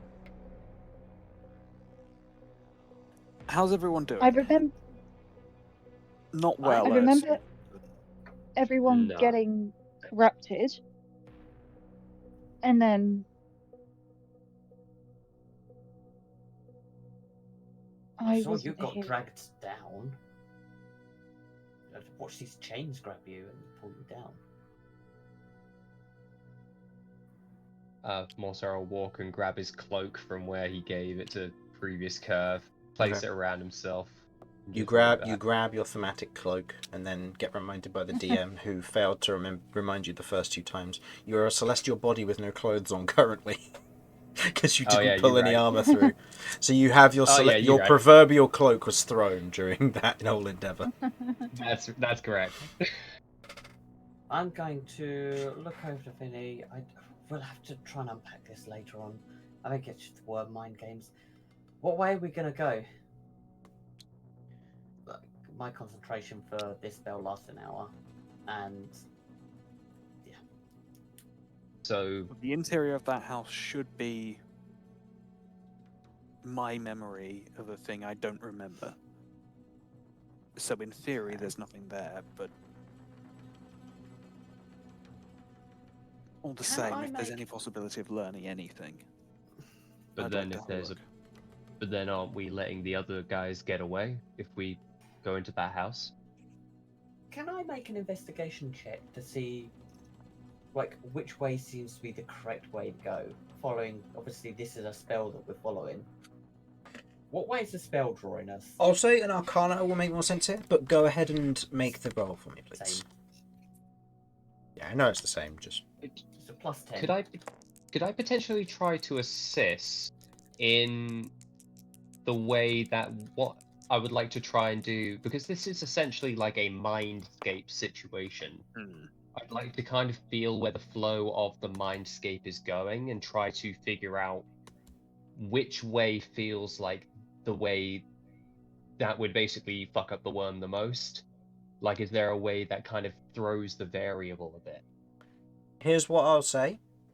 In this instance, this isn't necessarily going to be a helping sort of situation. Actually, given that the whole party is wanting to help here, I'll say go ahead and roll me an insight check. So roll me a d20 on your own path. If you manage to hit, I'll say a DC of... I'll say 19, given that would be Ellie's spell save DC. You can provide advantage to Ellie in this moment, given the Sweet. Okay. nature of it being very unique. Yes. Okie dokie. So I need a 14 or higher. That's not a 14 or higher. So in this moment, Ref, Ellie... I don't know, because obviously Wild Magic's proc twice so far, kind of thing. Do I have my Tides of Chaos back or not? Was it you who propped them? I can't remember the first one. The second one I didn't. The second one was the Black Page. The first one I can't remember. Second one was the Black Page. The first one wasn't this session, so in theory. Wasn't the second one the armor that was given to the other That Ellie was the one clone? from the Black Page. Oh, okay. Was there one before that? I don't think there was one Sure before that. was two. Or maybe there wasn't. No, I saved because I rolled the high. Yeah. No, we're good. So no. Still. But if you 14 want on to, Arcana. roll Wild Magic now, I don't want to roll Wild Magic now. but you could get Tides of Chaos back and use it on this roll. No. You might just have No. more days you can't be drunk. Or I could blow the party up who are on pretty low health as it is. Yeah, but there's like a 1 in 50 chance of that. You don't have to worry about that. No, that's cool. I mean, I have other things that I do want to do before we move anyway. I want to cast 2 spells. So it might just happen anyway. So, well, I'm gonna forfeit. I mean, I can put down a little bit distracted because I know I want to do something. As you try to focus on the spell to see if there might be a correct way, both ways seem viable, but you don't know what the difference between them is. Okay, I tried. Well, I mean, either way, whatever way we go, I feel we're gonna have a fight on our hands at some point.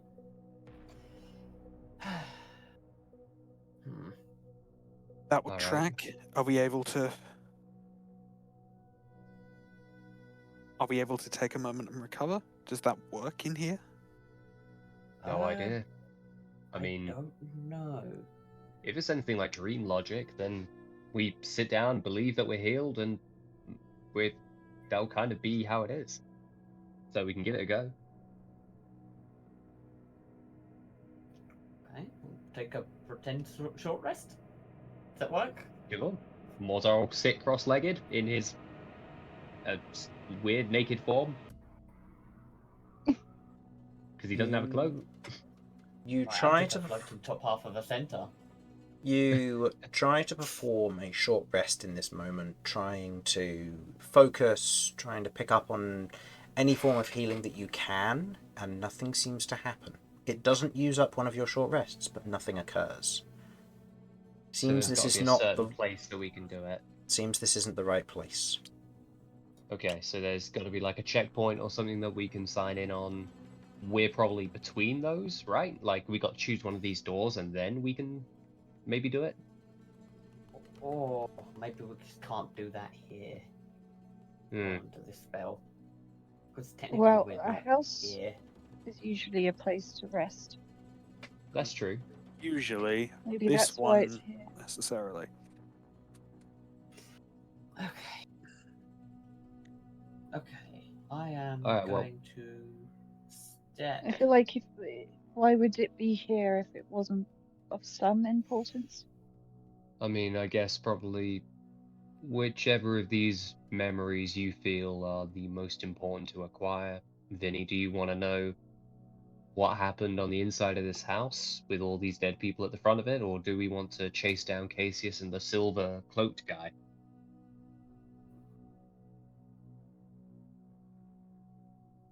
Much as I'd love to do that, they escaped months ago. This is just my memory.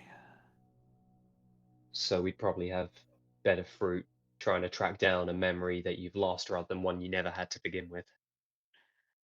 That would be my thinking. I've no idea what the hell went on inside that manor.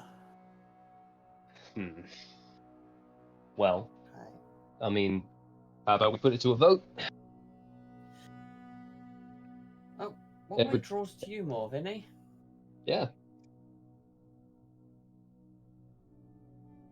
Your memories, I'm trying to rationalize not my memories is hard. Yeah, you heard what he said about being loyal to the cause. I didn't. Yeah. Oh, no, you didn't. No. He was giving some speech that I must have heard, but don't remember. I mean, allegedly, this is where you guys got infected Carvern, because they fired those worms at us, right? Carvern steps up at this moment. That's where they were all infected, yeah. I, for some reason, wasn't affected by it when they first tried. But it affected the rest of them. I remember that whole speech and what happened. This is remarkably accurate. Despite, like you say, not remembering it. And this was where you then... There's almost a pause there as Carvern leaves the implication for what you know, Vinny, but doesn't say anything further.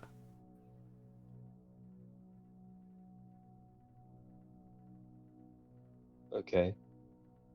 Well, I mean, I'm game to go into the house if we feel like that's our best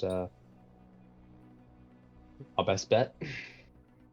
I don't really know how this ritual works, but if we're getting close to breaking through and actually unlocking a memory, because I didn't remember this exactly until just now. What's your gut telling you to do, Vinny? We got your back. And your front.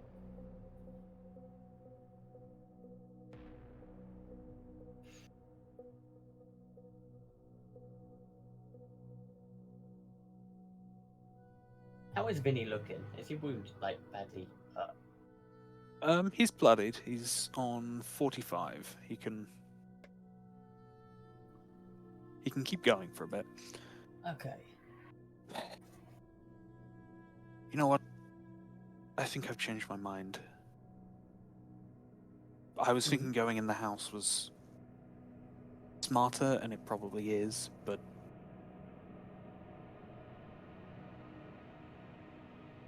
if you don't know what the right move is either, and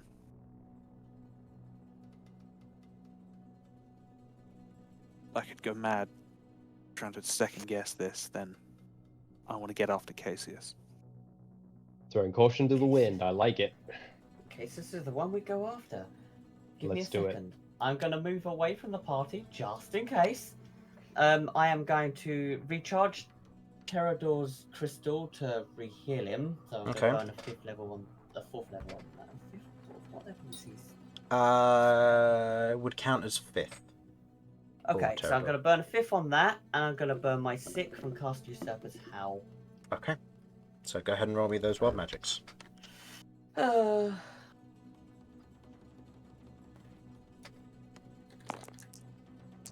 So what's the plan then, brother? Okay, You we're going good, on we're all good. guns blazing, or? okay, so... well, Vinny, Vinny. and I'll go forward. You go in, I will follow you. I'll deflect and take the damage with my shields. Actually, that's a good point. I'm going to step back a little bit. And I'm going to tell Roni He's learning. I'm going to tell Roni What a to big complement Vinny's attacks. So Roni will match Vinny, assisting in any way possible, whether that's getting opposite to an enemy or anything like that. That is Roni's standing order for a while until I give otherwise. Just a heads up, Kirv's gonna do cure wounds on herself. Nice. You kill him. Vinny. How is? Sorry, go on. Yeah. In this moment, as you kind of turn towards the portal, you look towards it and it almost feels like it's drawing you in, almost stretching out to infinity. As you do so, go ahead and make me a perception check.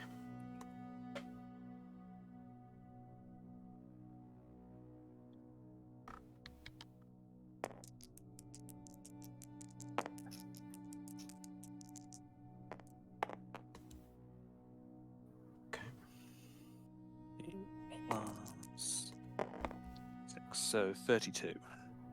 32. No, 22. 22. You take a step forward and then you stop. You hear something. And as you try to figure out where the source of it is, you hear the sound of a crackling fire. Before you hear some words of, "So, what would you like to hear about today?" And you hear a young, kind of childish voice respond, "I want to hear about your travels." And in that moment, there is a snap of a realization of what you've just heard. And you turn to look at the doors on the house.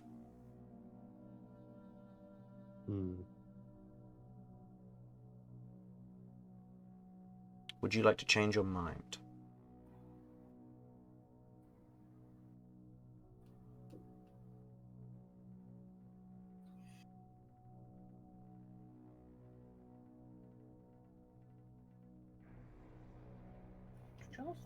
This feels like a trap, but yes. Okay. The rest of you watch as Vinny in this moment begins to stride towards the house. Not wordlessly, but almost determinedly, as Vinny leads the way. Not in a possession, but in a manner of want and need. And as Vinny, you step up, the doors still wide open. The rest of you feel a sudden shift and transition to a hard wooden floor, a crackling fire and a rug nearby. And as you look about, you see chairs and sofas of ones that you are familiar with. As you see Carol's front room. Yeah.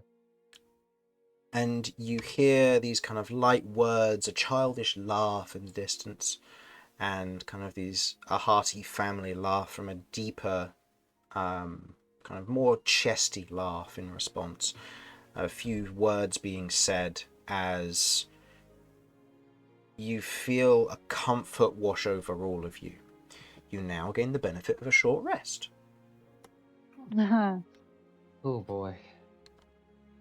That was right. I don't get anything from that.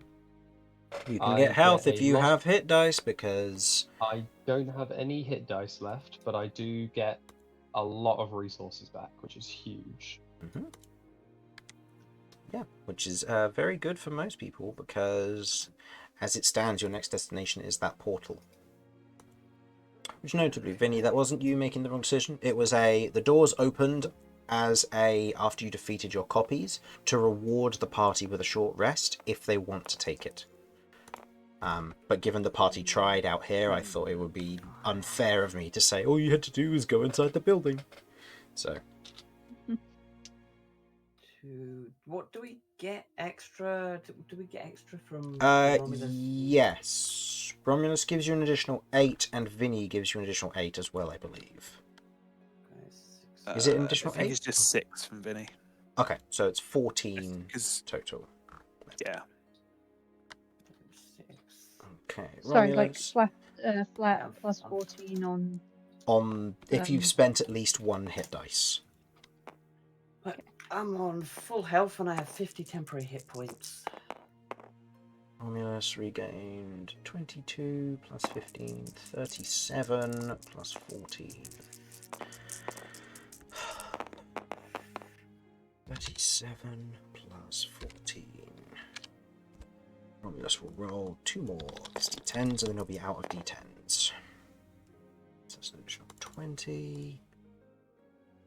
And he'll roll 1d12. That will put him on 2 hit dice left. Oh, it's nearly a 12. But that is instead a 6, so that is an additional 11. Oh, Puts him this on that one.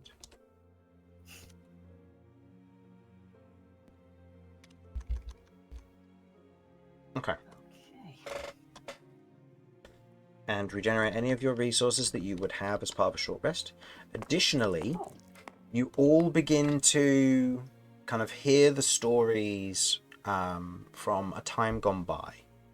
And Vinny, when you are ready, if you would like to tell me potentially just a short story, or at least a little bit of a inspiration behind whatever a story may be, from your childhood, like your father being a sailor, a little bit of a smuggler, a traveller, from one port to the next, a strange encounter, perhaps, a story he would have told you as a child as part of this.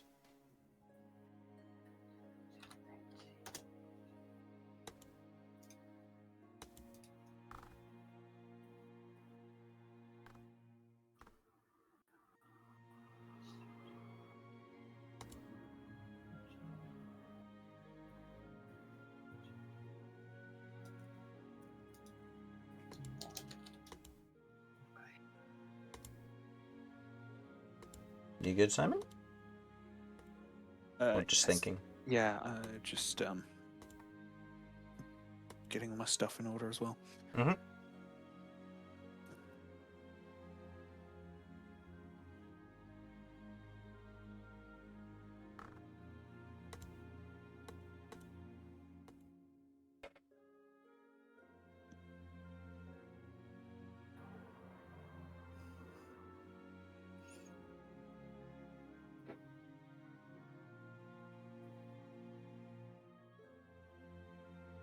Okay.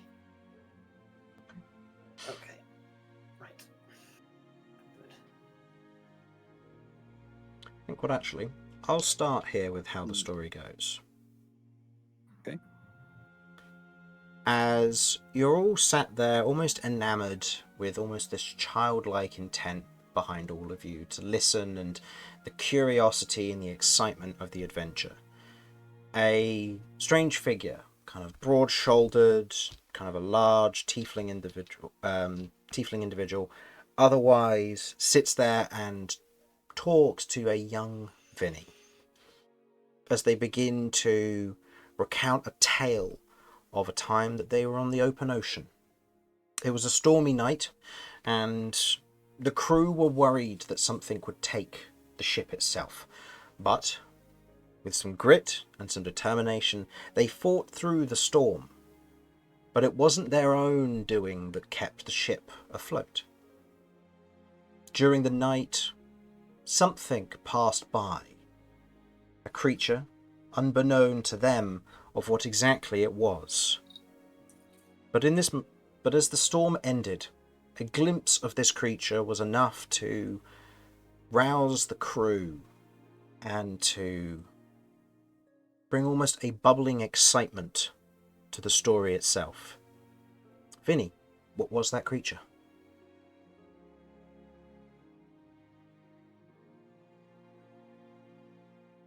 It was a dragon turtle. Hey, Ooh. nice. The vast beast, a dragon turtle with a small tail, the shell of which it saw had carried the ship, protecting it from the rocks as it travelled through the storm. Hidden by the heavy waves as it was bustled about, the dragon turtle used its shell to prevent them from being pushed to shore into jagged rocks. And the dragon turtle left after the ship had been carried through the storm, a kind act for a creature that, by most accounts, seems to be more dangerous than, well loved amongst the sailing community. But for some reason it had seen some almost value in saving the lives that were upon that ship, for one reason or another, allowing them to survive to another day. And as the figure goes on to tell this story, you begin to almost listen and understand, taking on the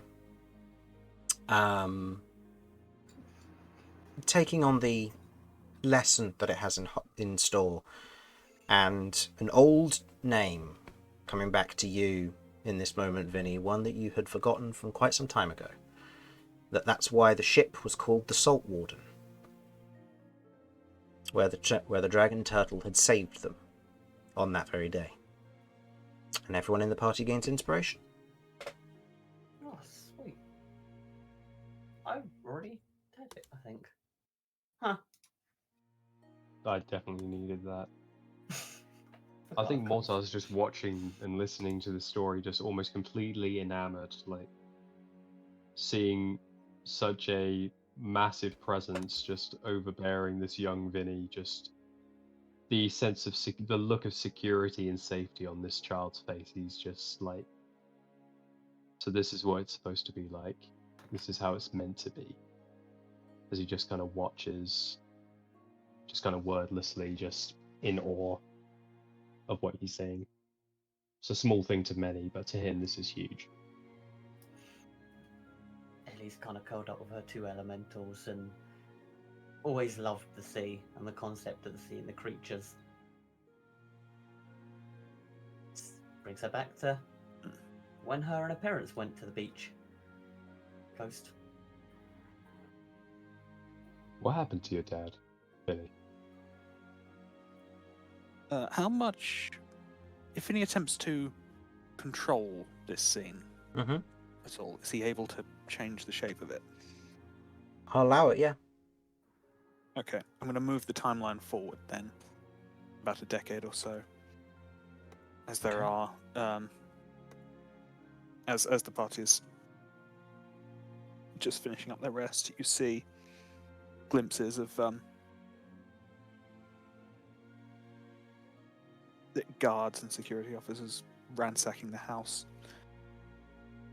tearing it apart, looking for anything. He was outed as a smuggler. I didn't know. I have no idea if Mum did. Though, of course, she claimed not to.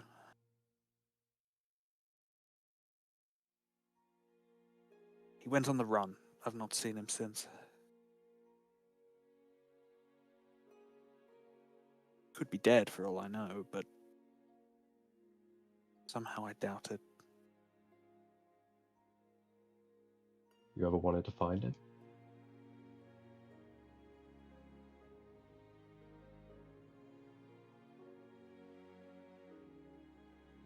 Kind of, yes. I wanted to see him again, for one thing.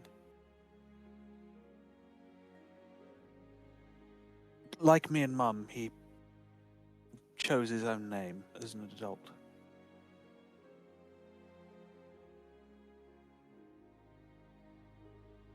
He, as a young man, went through war and strife and turmoil, and decided to call himself Loyalty.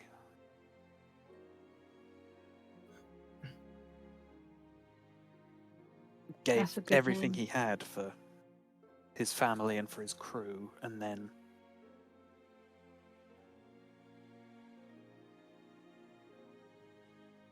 one day he was suddenly gone, left us behind. You saw what that did to Mum.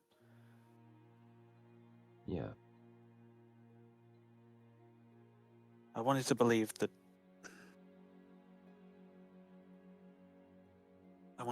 he must have had a reason for it. Not necessarily a good one, but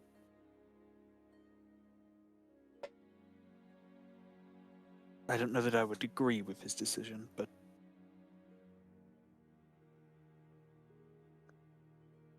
to have taken a risk that big, there must have been a reason. I mean, What was he smuggling?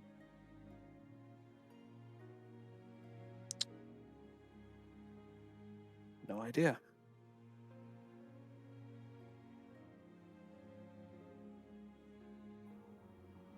I can't say I've ever really experienced anything like this, but based on what we just saw, it's clear you guys were very close, and I know it's probably a few years too late to be hearing this, but I'm sorry for your loss.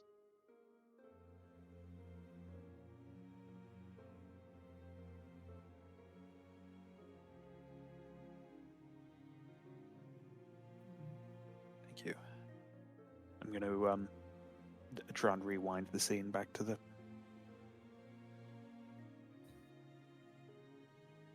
night around the fire. You do.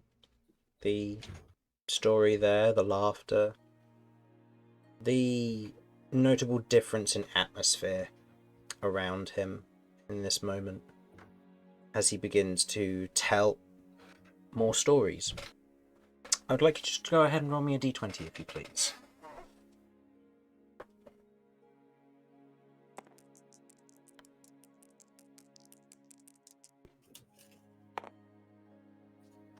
So close. Rolled over the 20, that was a 5. As you kind of look back at the memory, it's still blurred. His face from when you were younger, you were very young when he was that old, and you can't recollect his face when he was that old, when he was that young. But you still remember bits about him when you were older. But in this memory specifically, he is more of a blur and a shape compared to what you may have remembered. Do we also see that Vinny's dad appears to be kind of a blur and hard to... Yeah, he's a shape. So the best way to describe him would be... Yeah. You can see that he's broad-shouldered, well-built. The specific His colour of features are Tiefling as well is red. You can just see the makings of a mustache and beard. Different to Vinny's, much more bushy and kind of a grander design to it. Kind of longer hair. But at the same time, you can't make out eyes or colour. You can't make out like the details of a mouth or nose, just the shape where they are. With Mortar's skill set, I think seeing kind of Vinny and seeing how much this memory means to Vinny in a way that Mortar can't relate to but can understand, could I try to clear the picture by expending psionic energy dice to almost try and like clarify, almost to like peel away those layers of either forgetfulness or just age and uncertainty, just try to peel those away so Vinny can get a look at his dad for the first time in however long it's been. Go ahead and roll me... I'll say roll me a d20 as part of this. I will say you can spend as much or as little as you might want on this. Every one of a spell point that you spend will be an additional +1. And Spell I'll say point or a void charge. Or void charge, either or. Okay. Do I need to spend them before I roll, or can I spend them after the fact? I'll let you spend them after that. Basically, you have, if you want to have the peak outcome, you're looking for a total of 20. Perfect. Okay. So you can choose to spend nothing after your own attempt at a roll. I think where It doesn't have to be this up to 20. means- You could spend up to 5 and make it a 10, which will make it clearer, but not perfect. No, I think, yeah, Mortar thinks this is something Vinny needs, and he would like to try to do this. I'm going to use my inspiration to reroll. Go for it. Oh, that's so much better. 18 on the die, and I will spend two of my spell points to make that a 20. Okay. I want to. As Oh, in actually, this... Chris, Hmm? could I try something a little cheekier? I would like to try and now that I kind of have the essence of what this man is, I would like to try and pull him and Vinny aside separately to where he can almost communicate with his dad, just them two, in an almost private psionic kind of room. Could I spend up to like 25 or 30 points and do that? Here's what I'll say. As Okay. this is Vinny's memory, Mm. I will say... Do you expend the 2 up to 20? Yes, I will. As you create this almost extra space for Vinny in this moment, you see the vision clarify. The rest of you watch as Mortar kind of focuses on this, and kind of almost this invisible wave of energy, almost like the warbling of heat, that materializes around Vinny's father. As the rest of you watch him doing this, none of you notice Vinny almost phase and almost fade in this moment. As Vinny and your father, Loyalty, are given a moment to converse. The limitations of this: he can only say what you know. He cannot tell you reasons for answers you do not have questions for. But that doesn't stop you from talking to him. As Vinny, the clear image of your father in those younger years, kind of a youngish face, a bushy black beard, a thick kind of whiskery mustache, and kind of coiled back thick strands of black hair, with otherwise these small metal rings used to hold the strands and the coils of it in place, kind of tall horns about him, very much the same as your own. And you see that his younger image is near a spitting image of yours, were it not for the more manicured mustache and beard that Vinny holds. As you... well, and the broader frame, of course. As you look him over, he looks at you, and there's a recollection within him of him realizing who you are, or this memory of him realizing who you are, and he goes to embrace you. Do you let him?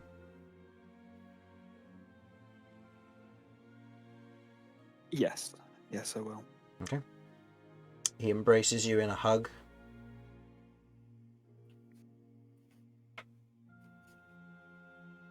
And as he holds your shoulders and kind of pulls away from you gently, "You've grown. You've grown well."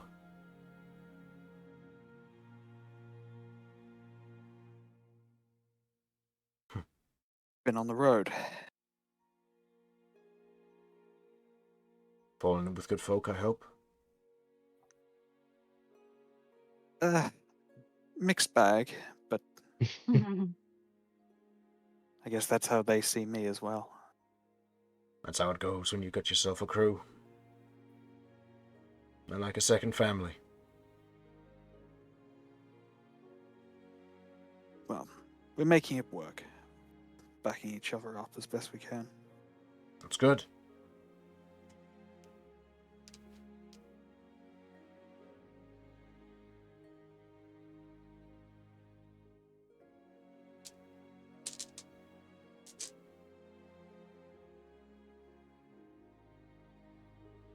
I'm sorry it's been so long. Don't need to apologize. At some point, the bird needs to flee the nest. The comfort of its parents. To learn and to grow. Much like me when I was younger. set out for the open ocean, to war, to danger, and then settled down. A quieter life, for the most part.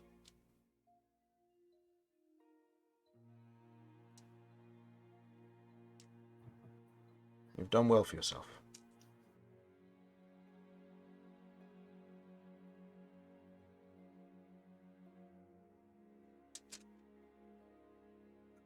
Thank you, but at the moment it feels like just doing well isn't enough. Well, remember that in order to get somewhere you have to sometimes fight the wind or travel with it. But you'll get there one way or another. You can take your time. It's not worth rushing for things. Doing great is alright, but try to keep that up every day and you're going to find yourself falling before you get there.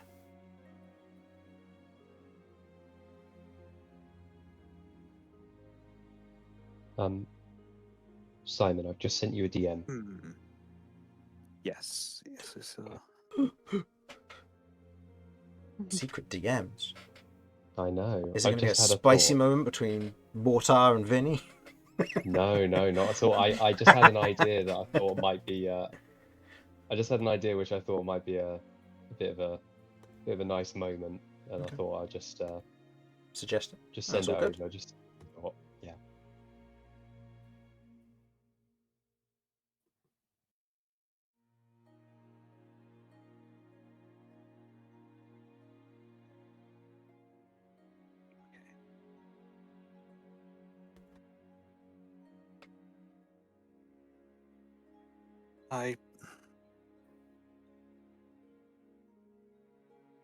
There's a lot I want to ask you.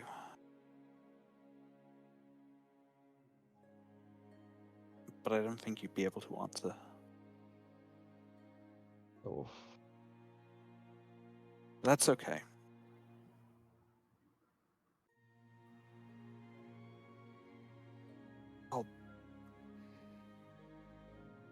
I'll find you somewhere out there.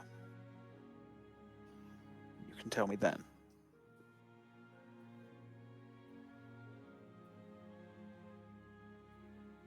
He nods. I'll show you something there, too. But in the meantime, maybe I could get a first impression of it now. Of course.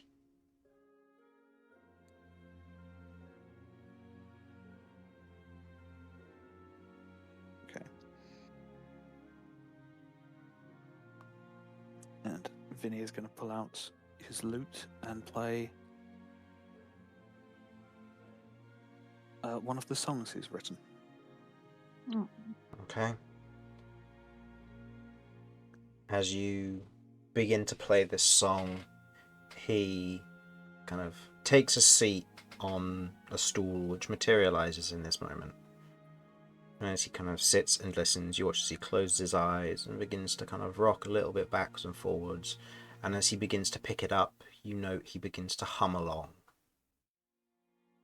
And as this begins to happen, you watch as other figures begin to form behind him, as members of his crew begin to hum along with. The melody, a strong but gentle one, a story that it tells.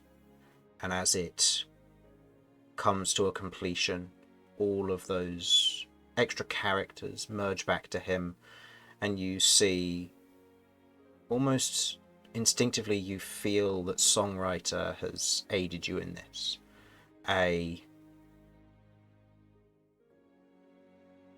Almost a want for this to come to pass. As if whatever you have to do next for songwriter, you have now just written what it wants you to do.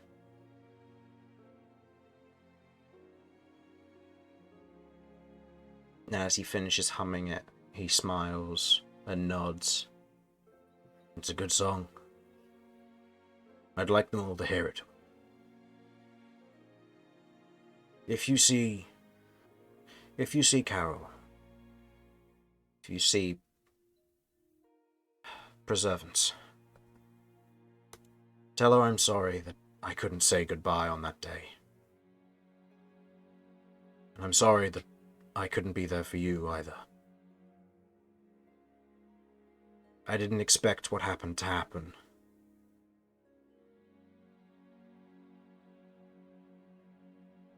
We'll meet again. Keep doing what you're doing, son. You're doing it well. He taps you on the shoulder, and in that moment, you watch as he kind of announces, "Now where was I?" And you watch as his image fuzzes, and he sits back down on the chair and continues the child story. As the rest of you come to the end of the rest here, Mortar, your work done, providing a moment of clarity and much need to Vinny in this moment. You can see there is an emotion upon Vinny's face. Vinny, what would you say you're feeling at the moment?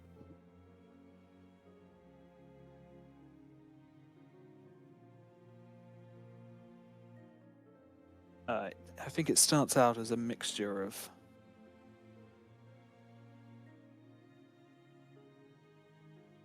joy and melancholy, which over time sort of swells and coalesces into a determination.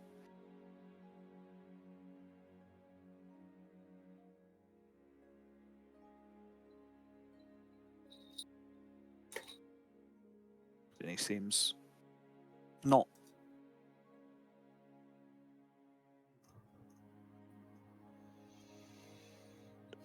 like grim or stony faced, but energized and focused on goals ahead.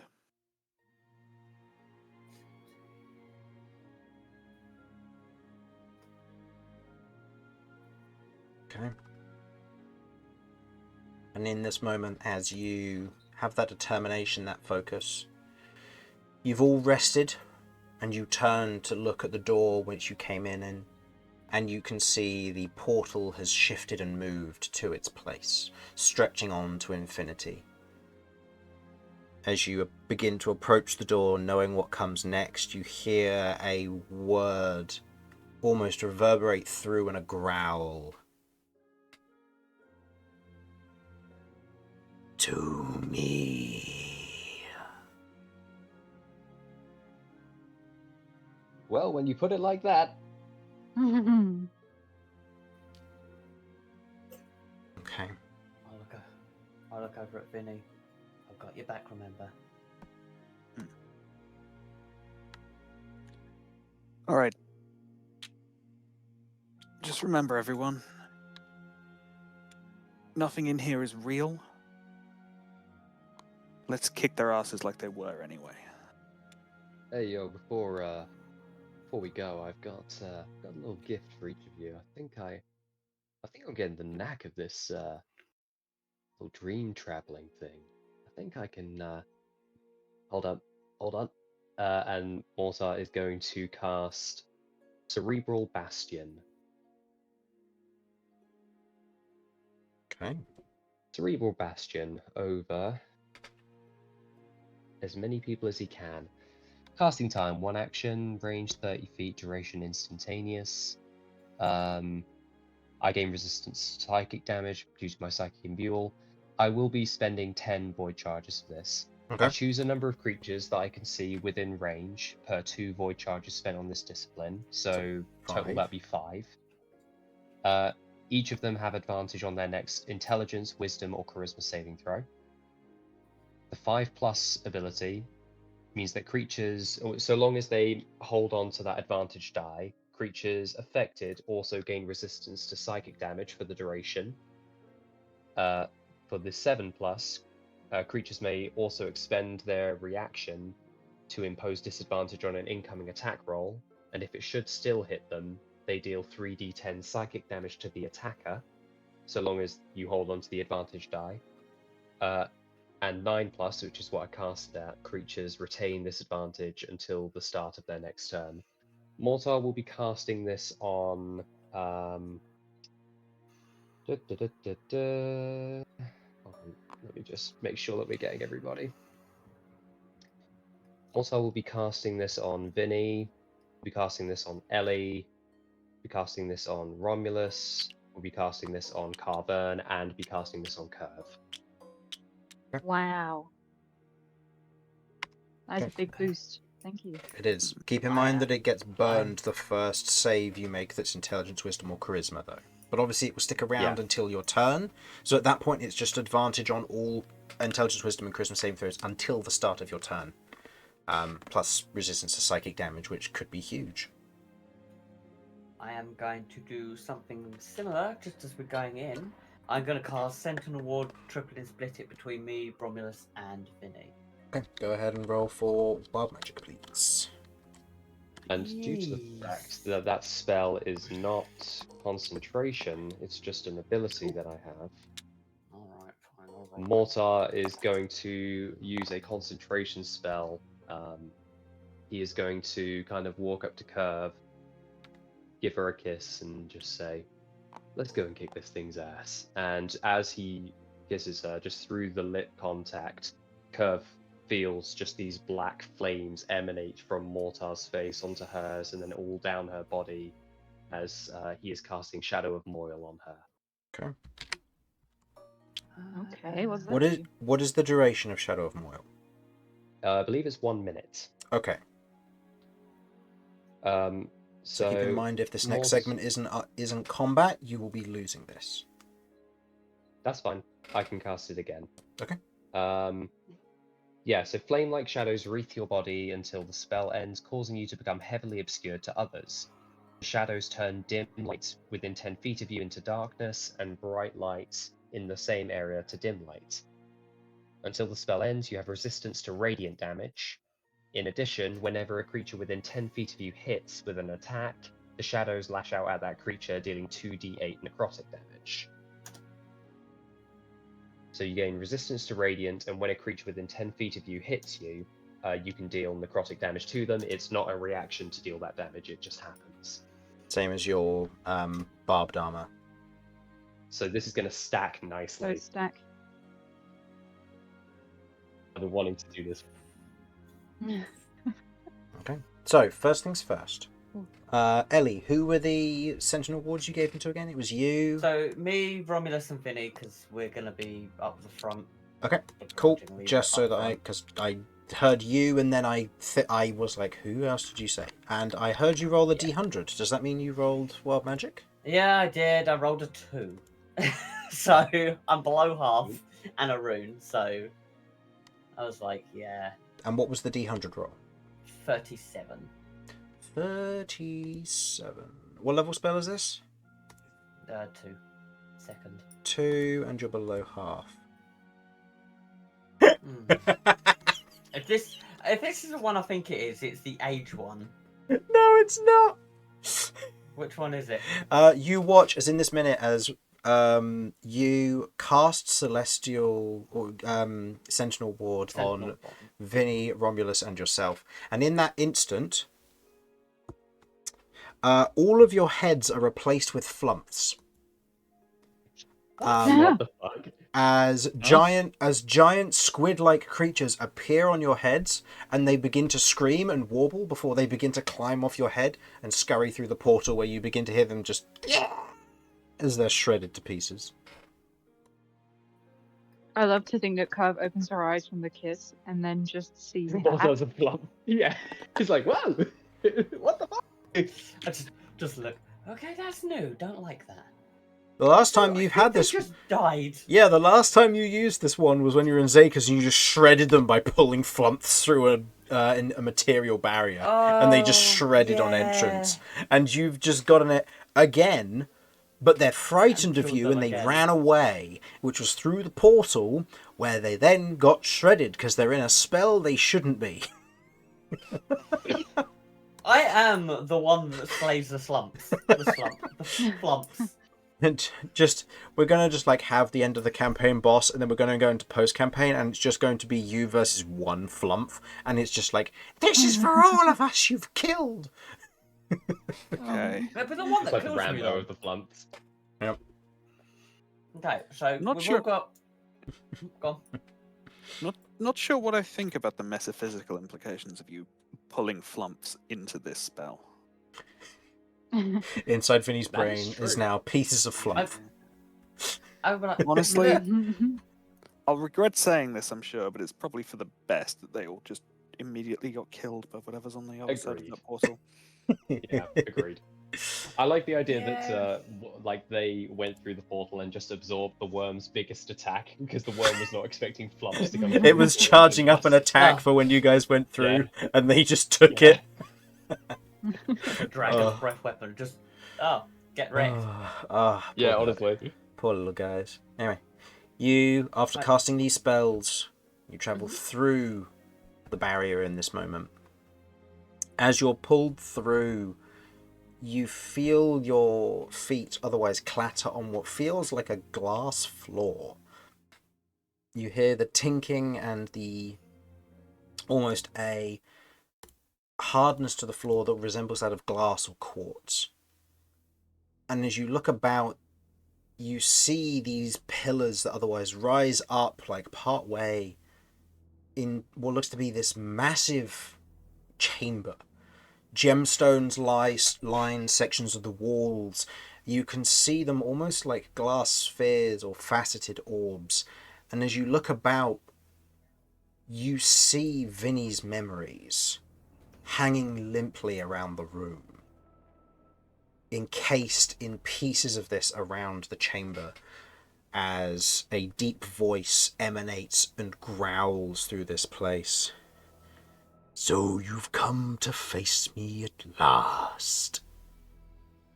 I've been waiting since your meddling of the first times. I've been preparing too. And the voice just echoes around the space around you.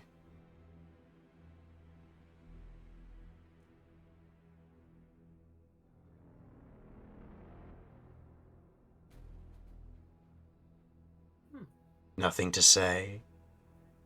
I thought you would all hate me by now. I mean, it's easy to fight a bunch of people who don't have their favorite toys and weapons with them, isn't it? Natural defenses. Places you have to push for effort to gain. Besides, I think you grabbed the fun ones that you wanted. I can take them away from you too if you would like. You feel almost a shimmering from the items that are with you. I have a question, actually. Oh. And what do you think gives you the right to ask?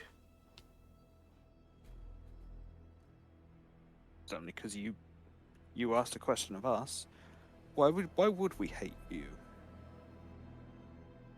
Have you done anything? Aren't you just a slave to the ring? A ring that creates me.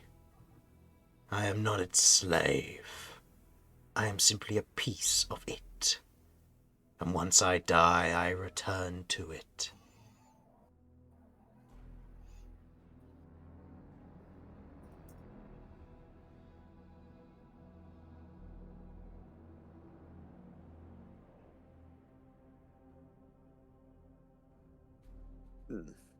As for So why... it's your cage? The cage is built for someone else. But he will return as well. As for why you should hate me, I assume all of the wonderful things I've told you to do.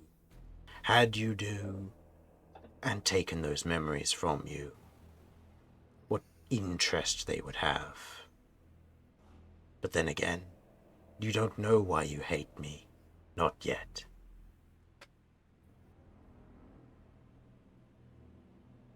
Sounds like you just need a hug. Are you willing to provide? Come on down and we'll show you. I shall. But first, I think it's time I call upon some friends. And as that's said, you watch as from one of the pillars nearby, a large worm-like creature otherwise rears its head up, and as it breathes in, you all, except for Vinny, grab your heads in this moment as a worm crawls from each of your ears and shoots up towards it. As the worms catch onto it, you watch as heads begin to emerge from it, their own worms in turn, except for one that's black, covered with mouths and eyes, as you watch as the worm grabs it with its other heads and tears it free to the ground, where it begins to writhe and coil, otherwise diminishing in this place. I don't play nice with other things. Sorry about that.